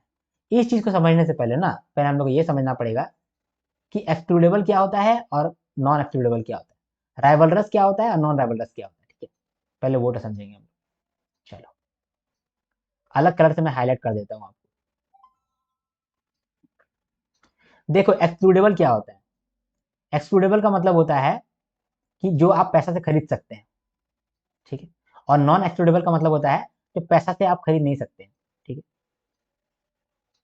तो पैसा से सब कुछ खरीद सकते हैं, लेकिन मतलब कि पैसा से यहाँ पर नॉन एक्सक्लूडेबल मतलब कि जनरली खरीदते नहीं, पैसा से सब कुछ खरीद सकते हैं, ठीक है। ये तो हो गया एक्सक्लूडेबल और नॉन एक्सक्लूडेबल। एक्सक्लूडेबल का मतलब कि जो हम लोग पैसा से खरीद सकते हैं, जैसे कि फूड, खाना खरीद सकते हैं, और खाना अगर हम खाएंगे तो आप नहीं खा सकेंगे। मान लो 2 समोसा है, वो समोसा हम खा लिए, तो हम समोसा मनी से बाय कर लिए, तो वही समोसा आप नहीं खरीद सकेंगे आप, अब वो मेरा हो गया, तो हम इसको एक्सक्लूड कर दिए आपको, हमको खाने दो, ऐसे क्या खड़ो, ठीक है। समोसा एक्सक्लूडेबल हो गया। क्लोथ, ये जो कपड़ा हम पहने हैं ये सेम कपड़ा आप नहीं पहन सकते, क्यों? क्योंकि हम पहन लिए हैं ना, आप नहीं पहन सकते, और हम ये खरीद के पहने, तो हम मनी से बाई किए हैं और ये हम पहने हैं। अगर हम पहने तो ये सेम कपड़ा आप नहीं पहन सकते। इस तरह का जो गुड्स होता है उसको बोलता है एक्सक्लूडेबल। स्कूटी, मेरे पास एक स्कूटी है डायो, अगर मैं डायो में खरीद लिया, पैसे से खरीदा हूँ, फ्री का तो मिला नहीं है, पैसे से खरीदा हूँ, तो अगर मैं वो गाड़ी चला रहा हूँ वो सेम गाड़ी आप नहीं चला सकते, ठीक है। तो एक्सक्लूडेबल का मतलब होता है कि ऐसा सामान जो कि हम एक्सक्लूड कर सकते हैं, ठीक है। जनरली हम लोग मनी से बाय कर सकते हैं। अब नॉन एक्सक्लूडेबल की बात करते हैं, जैसे कि देखो फिश स्टॉक्स, जैसे मान लो कि एक पॉन्ड है और वहाँ बहुत सारा फिश है, तो वो क्या आप खरीद सकते हैं? नहीं खरीद सकते। या फिर आप बोल सकते हैं कि ये तो मेरा है, तुम नहीं लाएगा, तुम नहीं लेगा, जो भी आएगा वही लेगा। फॉरेस्ट में आप गए हैं, आपको लकड़ी मिल रहा है, तो आप लकड़ी खरीदेंगे नहीं, जो भी आएगा वो लेके चला जाएगा। फर्स्ट कम फर्स्ट सर्व, मतलब जो जो आएगा वो लेकर जाएगा। आप कुछ नहीं कर सकते हैं उसमें, आप एक्सक्लूड नहीं कर सकते कि तुम नहीं खरीदो, तुम मत लो, नहीं बोल सकते आप, एक्सक्लूड नहीं कर सकते हैं। ठीक है, तो जो फिश स्टॉक है वो जा करके जो भी जाएगा फिश लेकर के आएगा, उसमें आपका ज़्यादा हक नहीं है। ठीक है, आप खरीद नहीं पाए उसको। राइवलरस और नॉन राइवलरस का मतलब क्या होता है? राइवलरस का मतलब होता है जिसमें आप अपना स्पेशल हक है, जिसमें आपका स्पेशल हक है, उसको बोलते हैं राइवलरस। जैसे आपका गर्लफ्रेंड पे आपका ही राज है, आपका स्पेशल हक है उसमें, और आपका बॉयफ्रेंड का ऊपर आपका ही हक है, आपका ही स्पेशल हक है। ठीक है, उसमें मैं नहीं घुस सकता हूँ। ठीक है, आपकी गर्लफ्रेंड को देखने के लिए मैं नहीं घुस सकता हूँ, आपका बॉयफ्रेंड को देखने के लिए मैं नहीं घुस सकता हूँ, आप देख सकते हैं। तो आप अगर मैं देख भी लूँ, आप झगड़ा कर लोगे मेरे से, तो आप राइवल बन जाओगे। जहां पर आपका स्पेशल हक है वहां पर आप राइवल बन जाओगे। ठीक है, और जहां पर आपका स्पेशल हक नहीं है वो नॉन राइवलरस हो जाएगा। आपका एक फ्रेंड है, उसको मैं भी फ्रेंड बना सकता हूँ, आप क्या राइवल हो जाओगे? नहीं होगे, बोला अच्छा बना लो, कोई दिक्कत नहीं है, तो वो हो गया नॉन राइवलरस। लेकिन मैं आपको गर्लफ्रेंड को अपना गर्लफ्रेंड बनाना चाहूँ, तब तो आप भड़क जाओगे। ठीक है, या आपको बॉयफ्रेंड को मैं अपना बॉयफ्रेंड बनाना चाहूंगा, ऐसे नहीं चाहूंगा तो ये क्या होगा? राइवलरस हो जाओगे, आप तो बमक जाओगे उस पर। तो राइवलरी क्यों आ रहा है? क्योंकि उस पर आपका स्पेशल हक है। ठीक है, जैसे कि मान लो कि फूड, जो आप खाना खा रहे हो उसमें आपका स्पेशल हक है, क्योंकि आपने खरीदा है, आपका हाथ में वो खाना। अगर वो खाना कोई और ले लेकर आप लड़ाई कर लोगे। आपका बदन पे जो कपड़ा है, बदन पे जो सितारे आपने लपेटे हैं, तो वो जो सितारे हैं उसको कोई छीनेगा तो आपको गुस्सा आ जाएगा। ठीक है, आपके पास वो स्पेशल हक है उसको पहनने का, आपने खरीदा है पैसे से। ठीक है, इसके बाद फिश स्टॉक, फिश तैर रहा था एक नदी के किनारे, वो सारा फिश आप ले आए, फिश आप ले आए, अब फिश आपका हो गया, आप लड़ाई भी कर सकते हैं, इसमें स्पेशल हक मेरा है क्योंकि मैंने ये पकड़ा है, तुम्हारा हक नहीं है, तुम चले जाओ यहाँ से। ठीक है, इसके बाद टिम्बर, लकड़ी, हम लकड़ी तोड़ करके लाए हैं, वो मेरा हक हो गया, हम तोड़े हैं, हमको मिला। 2 रुपया भी मिलता है ना कहीं पर, तो आदमी बोलता है हमको मिला, मेरा पैसा है, हमको मिला, मेरा पैसा है। ठीक है, वहां पर क्या हो रहा है? बल रहा है। ठीक है, लेकिन मान लो कि सनलाइट, सनलाइट तो सभी को मिल रहा है, उसमें आपका कोई स्पेशल हक नहीं है, मेरा कोई स्पेशल हक नहीं, सबको मिल रहा है। सिनेमा, सिनेमा जाकर के हम देख रहे हैं, उसमें क्या आपका हक है? कि नहीं नहीं, ये तो सिनेमा मेरा हक है, तुम आंख बंद कर लो, ऐसा नहीं बोल सकते आप। ठीक है, उसमें आपको कोई स्पेशल हक नहीं है। ठीक है, इसके बाद एयर, नेशनल डिफेंस, इसमें आपको कोई भी हक नहीं है ज़्यादा। चलो अब यहाँ पर आप देखो कि प्राइवेट गुड्स ऐसा गुड्स होता है जो कि एक्सक्लूडेबल है और राइवलरस है। ठीक है, प्राइवेट गुड्स ऐसा गुड्स है जो कि एक्सक्लूडेबल भी है और राइवलरस भी है। एक्सक्लूडेबल का मतलब कि आप पैसे से खरीदे हैं, और राइवलरस है कि उसमें आपका स्पेशल हक है। तो प्राइवेट गुड्स जैसे कि मेरा ये वॉच, मेरा स्कूटी, मेरा कपड़ा, ठीक है, मेरा बोतल, इसको मैंने पैसे से खरीदा है, इसमें मेरा स्पेशल हक है, तो ये एक्सक्लूडेबल है और राइवलरस है, इसको हम लोग बोलते हैं प्राइवेट गुड्स। ठीक है, अब मान लो कॉमन गुड्स किसको बोलते हैं? जो कि नॉन एक्सक्लूडेबल है लेकिन राइवलरस है। नॉन एक्सक्लूडेबल का मतलब कि कोई भी ले सकता है, बाउंडेशन नहीं है, पैसा नहीं दे रहे हैं, कोई भी ले सकता है, लेकिन राइवलरस है, अगर हमको मिल गया तो वो मेरा हो गया, स्पेशल हक उसमें मेरा हो गया। ठीक है, इसके बाद क्लब गुड्स किसको बोलते हैं? जो कि एक्सक्लूडेबल है और नॉन राइवलरस है। एक्सक्लूडेबल का मतलब कि पैसा से खरीदा जा सकता है, लेकिन उसमें आपका स्पेशल हक नहीं है। जैसे सिनेमा का टिकट हुआ, टिकट आप खरीद लिए, टिकट खरीद लिए, तो वो आपने खरीदा है पैसों से, लेकिन उसमें आपका स्पेशल हक नहीं है कि सिर्फ आप ही टिकट खरीद सकते हैं, बाकी लोग भी टिकट खरीद सकता है। आपने मेरा कोर्स खरीद लिया, तो पैसे से खरीदा ना आपने कोर्स, लेकिन क्या आप दूसरे को मना कर सकते हैं कि तुम मत खरीदो क्योंकि मैंने खरीद लिया? नहीं, दूसरा को भी खरीद सकता है, तीसरा को भी खरीद सकता है। तो ये क्लब गुड्स हो गया। तो जो भी आप ऑनलाइन सर्विसेज लेते हैं, कहीं ना कहीं वो क्लब गुड्स होता है। सिनेमा देख रहे हैं, म्यूजियम जा रहे हैं, वो क्लब गुड्स है। तो पब्लिक गुड्स क्या होता है?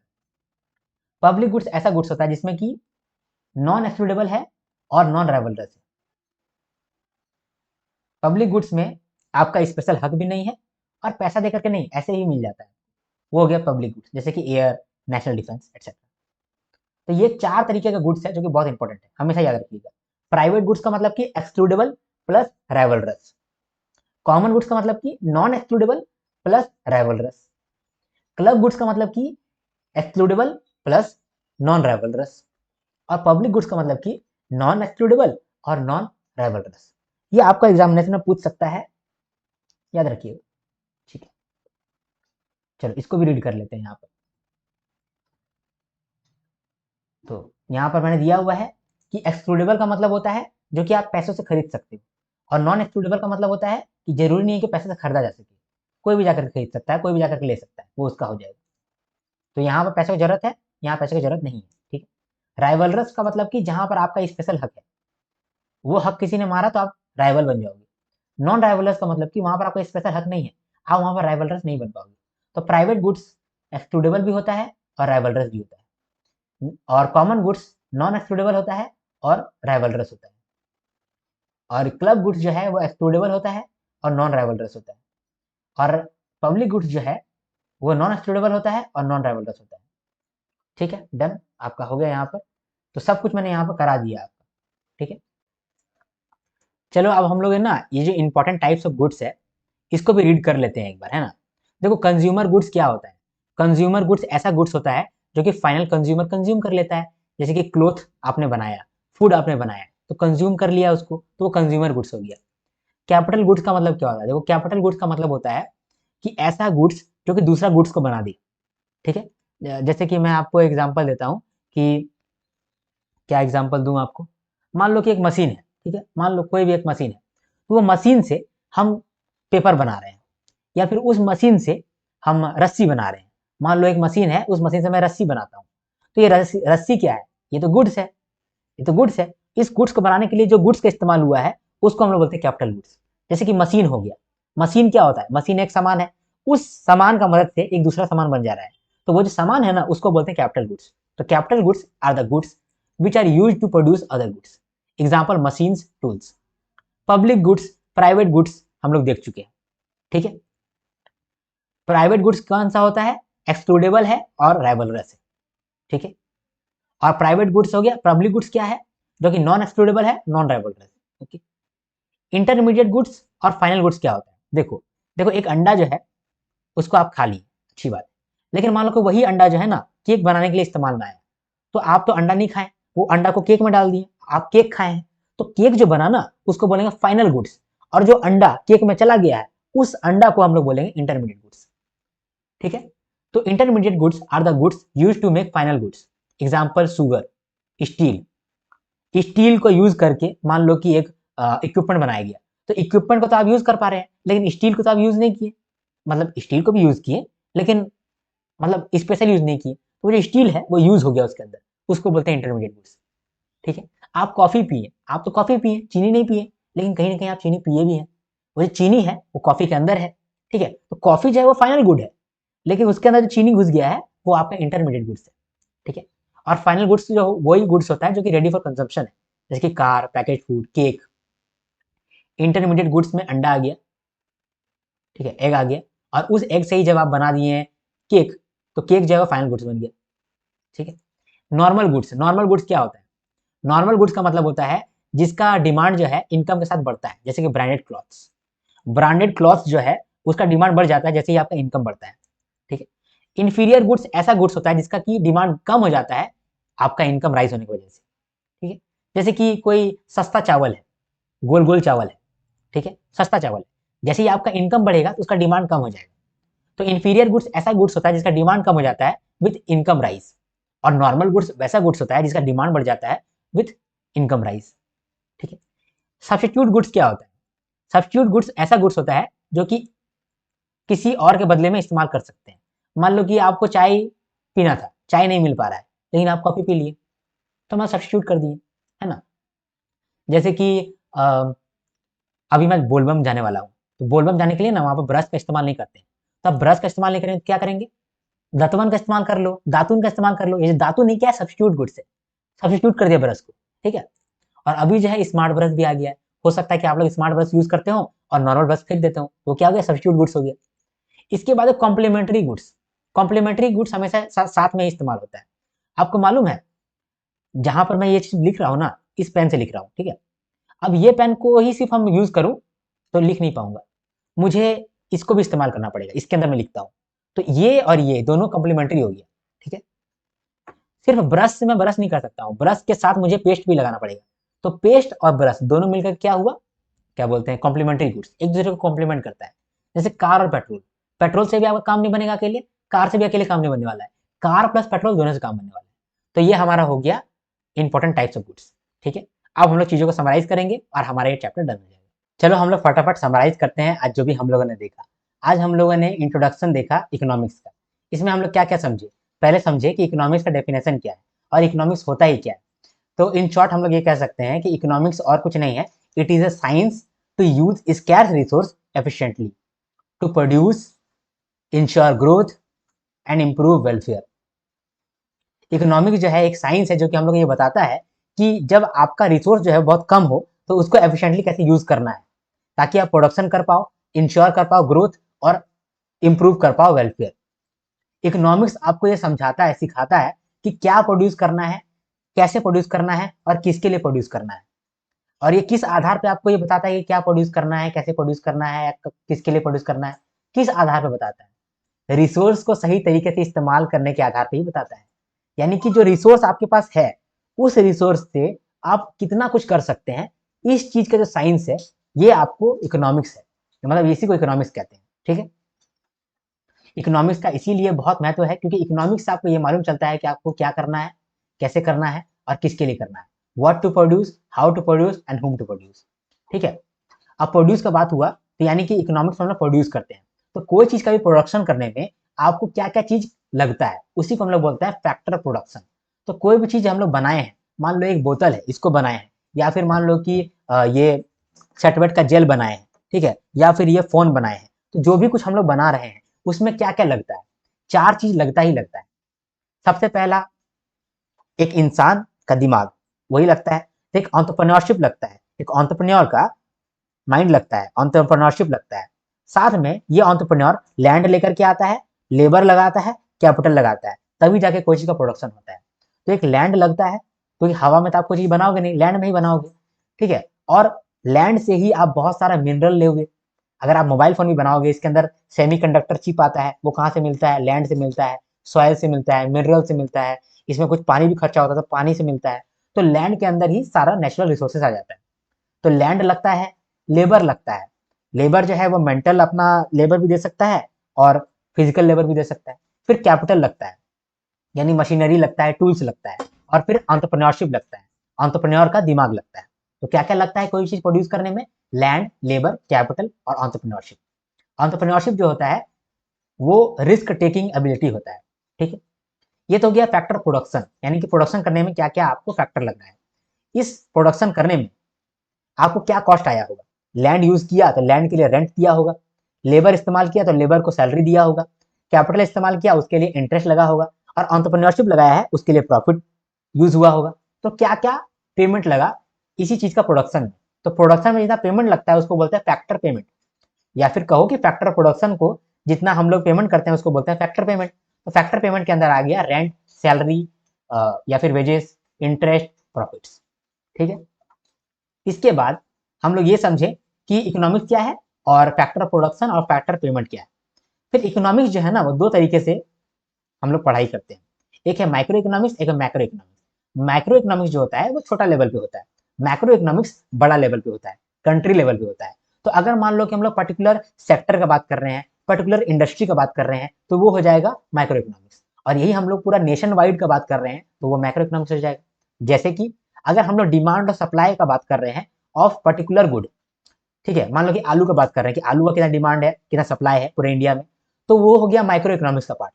लेकिन अगर हम बोले कि जितना भी गुड्स है, जितना भी सर्विसेज है, सबका कितना एग्रीगेट डिमांड है, कितना एग्रीगेट सप्लाई है, तब हम माइक्रो इकोनॉमिक्स की बात कर रहे हैं। अगर मैं बोलूं कि ये कंपनी को ग्रोथ करने के लिए इसका इकोनॉमिक्स इस तरह से देखना पड़ेगा, तो वो हो गया माइक्रो इकोनॉमिक्स। अगर मैं बोलूं कि इंडिया को ग्रो करने के लिए हम लोगों को ये चीज को देखना पड़ेगा, तब मैं बोल रहा हूँ मैक्रो इकोनॉमिक्स। ठीक है, अगर कोई सेक्टर, इंडस्ट्रीज इसके बारे में बात करता हूँ तो ये हो गया माइक्रो इकोनॉमिक्स, और पूरे कंट्री का नेशनल इनकम के बारे में बात करता हूँ तो ये हो गया मैक्रो इकोनॉमिक्स। ठीक है, तो income of companies, industries, sectors are relevant under micro economics, और मैक्रो इकोनॉमिक्स के अंदर national income combined of all sectors, all industries. ठीक है, इसके बाद मान लो कि मैं प्राइस देख रहा हूँ किसी सिंगल प्रोडक्ट का, किसी सिंगल सर्विस का, तो वो माइक्रो इकोनॉमिक्स के अंदर आता है। लेकिन अगर मैं एवरेज प्राइस देख रहा हूँ अक्रॉस द कंट्री, तो वो मैक्रो इकोनॉमिक्स के अंदर आता है। ठीक है, ये भी समझे। इसके बाद हम लोग देखें इकोनॉमिक एजेंट। इकोनॉमिक एजेंट क्या होता है? देखो, एलआईसी के लिए जो काम करता है उसको बोलते हैं एलआईसी एजेंट, रॉ के लिए जो काम करता है उसको बोलते हैं रॉ एजेंट, तो इकोनॉमी के लिए जो काम करेगा उसको बोलेंगे इकोनॉमिक एजेंट। तो इकोनॉमी के लिए कौन कौन काम करता है? देखा जाए सभी लोग काम कर रहा है इकोनॉमी के अंदर। तो हम लोग क्या करते हैं, कॉमन कॉमन ट्रेड्स के आधार पर 4 भाग में बांट देते हैं इकोनॉमिक एजेंट्स को।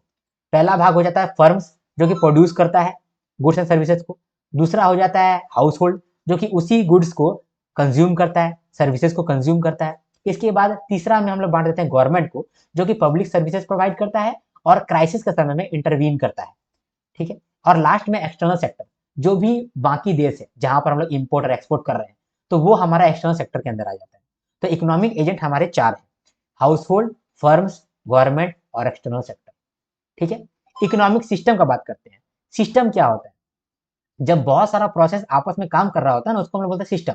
इकोनॉमिक सिस्टम का मतलब हो गया कि बहुत सारा इकोनॉमी का प्रोसेस एक साथ में काम कर रहा है, उसी को बोल रहे हैं इकोनॉमिक सिस्टम। इकोनॉमिक सिस्टम ना 4 तरीके का होता है। ठीक है, यानी 4 तरीके का सिस्टम होता है जहां पर हम लोग इकोनॉमिक डिसीजन लेते हैं। ठीक है, सबसे पहला है ट्रेडिशनल इकोनॉमी। हम लोग पास्ट में ट्रेडिशनल इकोनॉमी के लिए ही काम करते थे। मतलब पहले क्या होता था, सिर्फ सर्वाइवल के लिए लोग काम कर रहे होते थे। मान लो कि कोई फार्मिंग कर रहा है, तो खाना खाने के लिए फार्मिंग कर रहा है और बार्टर कर ले रहा है। मान लो कि उसको कभी मटन खाने का मन किया है, तो बकरी वाला के पास गया है, बकरी को बोल रहा है कि तुम बकरी दे दो और तुम गेहूं ले लो, क्योंकि हम तो गेहूं उगाए थे और तुम्हारे पास बकरी है। इसके बाद कभी उसको दूध पीने का मन कर गया, तो वो जाएगा ग्वाला के पास, ग्वाला को बोलेगा तुम दूध बेच रहा है ना, तुम दूध दे दो, उसके बदले में हम तुमको गेहूं दे देंगे। तो ये हो गया बार्टर सिस्टम। पहले इकोनॉमी ऐसे चलता था।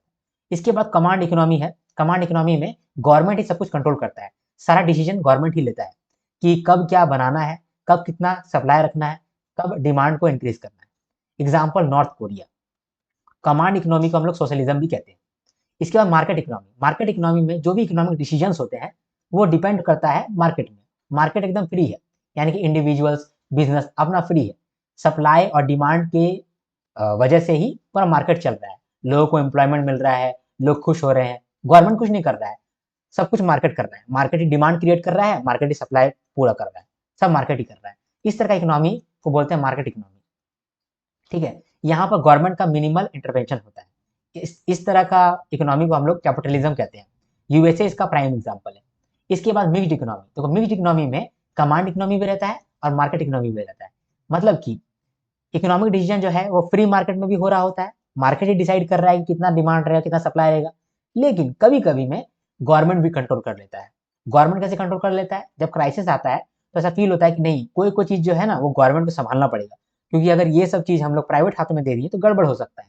तो ऐसा इकोनॉमी जहां पर सरकार भी अपना काम कर रहा है और मार्केट भी अपना काम कर रहा है, तो उस तरह का इकोनॉमी को हम लोग बोलते हैं mixed economy. It is a blend of command and market economy. इसका एग्जाम्पल इंडिया है। ठीक है, इसके बाद कुछ थिंकर्स आए हैं, उनका भी हम लोग समझ लेते हैं। लियोनल रॉबिन्स, इन्होंने पहली बार स्कार्सिटी का डेफिनेशन दिया था। इन्होंने कहा था कि economy is study of scarcity and choice. फिर एडम स्मिथ, एडम स्मिथ जो है वो फादर ऑफ इकोनॉमिक्स है। इन्होंने एक बुक लिखा था, an inquiry into the nature and causes of wealth of nation. ठीक है, इसके बाद J M Keynes. J M Keynes father of macro economics है।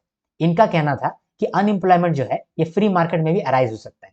जब तक जेएम केन्स नहीं आए थे ना, तो लोगों को लगता था कि फ्री मार्केट में कभी भी अनएम्प्लॉयमेंट नहीं आ सकता है। कैसे? जैसे कि मान लो सप्लाई है और डिमांड है। फॉर एग्जाम्पल मैं समोसा बना रहा हूँ, मैं समोसा बना रहा हूँ तो मैं कुछ वर्कर्स को रखा हूँ। अब मान लो कि समोसा मेरा बन गया और ये वर्कर्स को मैंने पैसा दे दिया, तो वर्कर के पास पैसा आ गया, तो वर्कर जा करके कुछ खरीदेगा खाने के लिए। तो मान लो कि समोसा ही खरीदा, तो समोसा खरीदा तो पैसा तो मेरे पास वापस आ गया।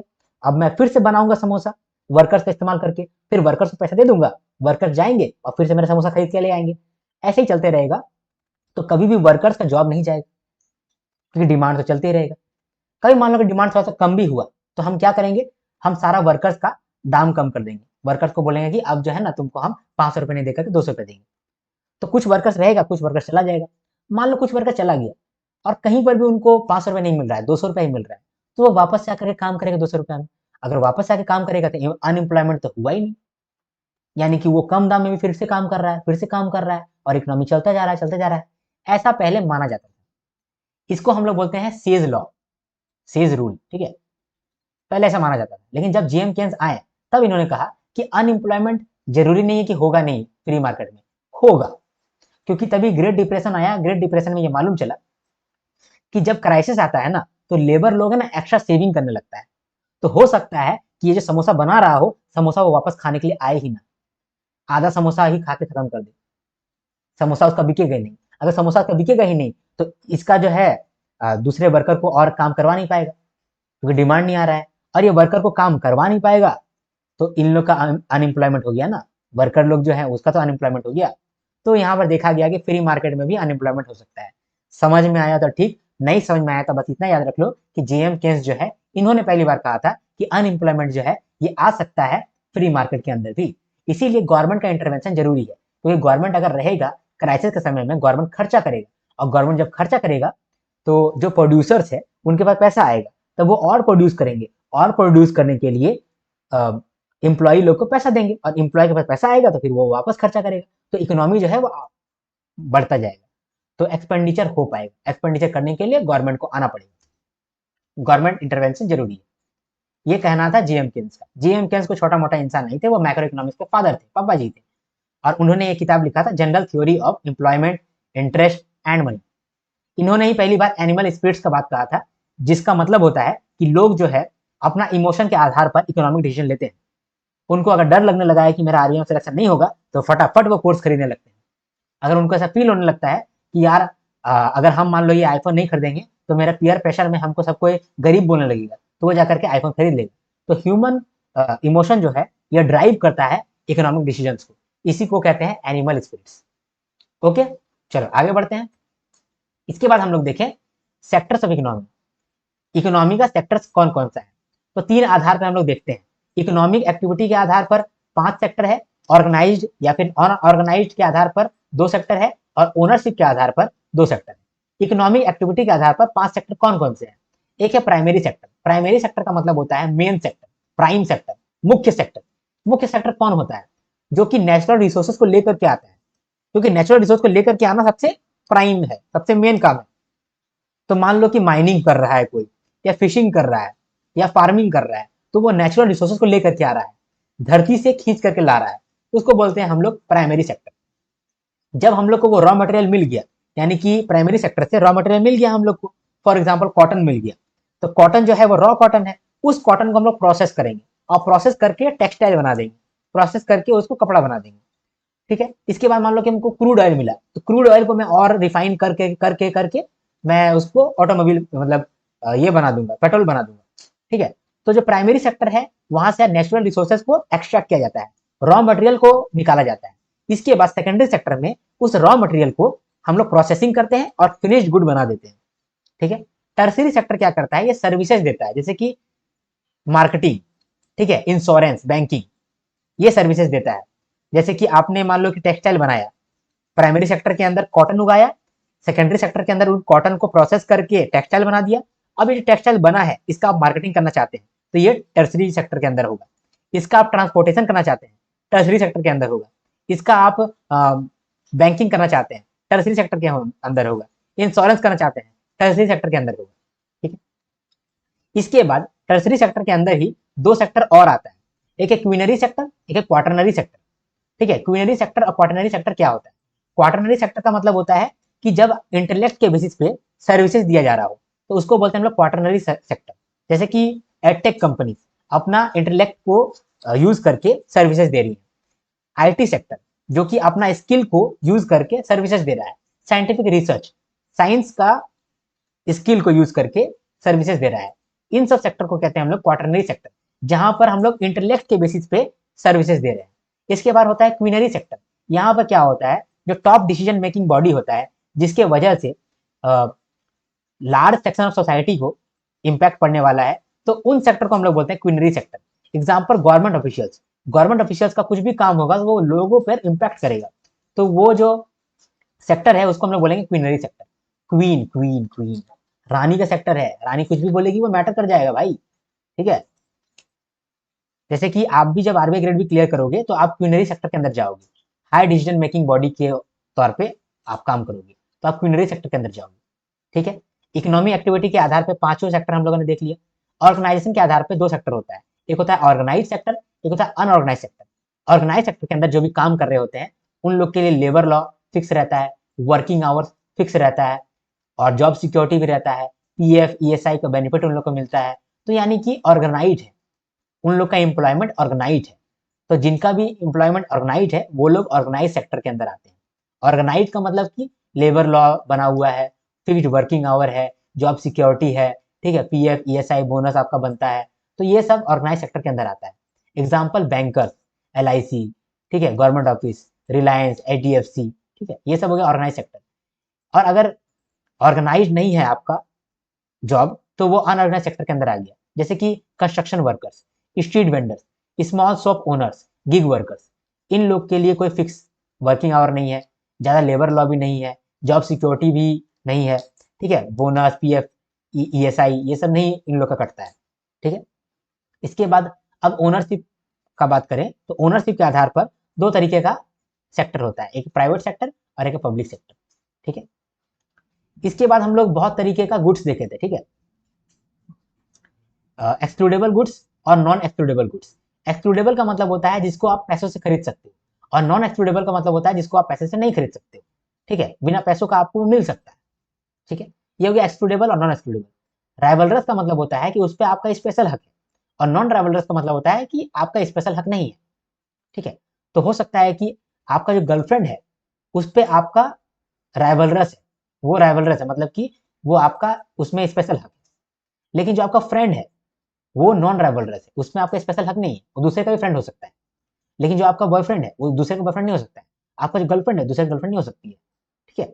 तो गर्लफ्रेंड बॉयफ्रेंड ये राइवलरस हो गया, और फ्रेंड जो है वो नॉन राइवलरस हो गया, ठीक है। एक्सक्लूडेबल का मतलब कि जो आप पैसों से खरीद सकते हो, और नॉन एक्सक्लूडेबल का मतलब कि नहीं खरीद सकते हो। तो प्राइवेट गुड्स जो होता है वो एक्सक्लूडेबल भी होता है और राइवलरस भी होता है। प्राइवेट गुड्स एक्सक्लूडेबल भी होता है, यानी कि पैसों से खरीदा जाता है, और दूसरा राइवलरस होता है, उसमें आपका स्पेशल हक होता है। जैसे कि आपका स्कूटी आपने पैसों से खरीदा है, और उसमें आपका स्पेशल हक है, यानी आप ही का हक है, दूसरा कोई इसको यूज नहीं कर सकता है।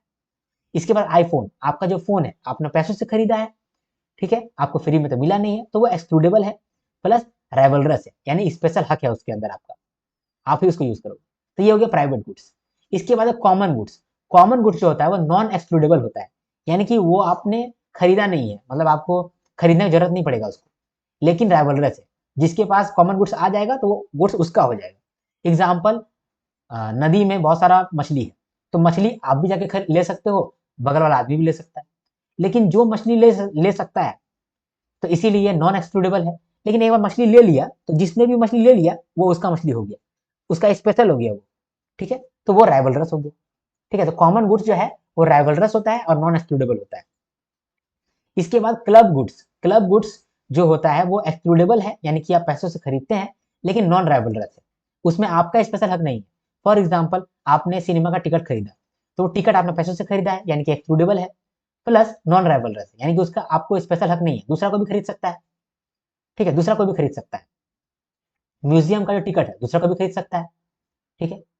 उसके बाद मान लो कि मेरा कोर्स है, आप भी खरीद सकते हो, कोई दूसरा कोई भी खरीद सकता है, लेकिन एक्सक्लूडेबल है, यानी कि आप खरीदना पड़ेगा, फ्री में नहीं मिला है कि मिल गया और आपका हो गया, उसको मिल गया उसका हो गया, ऐसा नहीं, ठीक है। इसके बाद पब्लिक गुड्स का मतलब होता है जो कि नॉन एक्सक्लूडेबल है और नॉन राइवलरस है, मतलब कि ऐसा गुड जो कि फ्री में अवेलेबल है, ठीक है, आप भी जाके ले सकते हो, दूसरा को भी जाके ले सकता है, प्लस नॉन राइवलरस है, आपका उसमें स्पेशल हक नहीं है, जैसे कि हवा, हवा आप भी जाके ले सकते हो, मैं भी जाके ले सकता हूँ, और इसमें आपने पैसा भी नहीं दिया है, तो ये नॉन राइवलरस है और नॉन एक्सक्लूडेबल है, ठीक है। तो यहाँ पर हम लोगों ने समराइज भी कर दिया सब कुछ। आई होप आपको समझ में आया है, अगर समझ में आया है तो आप एक लाइक जरूर करो, क्योंकि आपका एक लाइक जो है मेरा मोटिवेशन दुगना कर देगा, ठीक है। अब हम लोग मिलेंगे नेक्स्ट वीडियो में, तब तक के लिए हर हर महादेव, शंभू शंकर, जय हिंद जय भारत।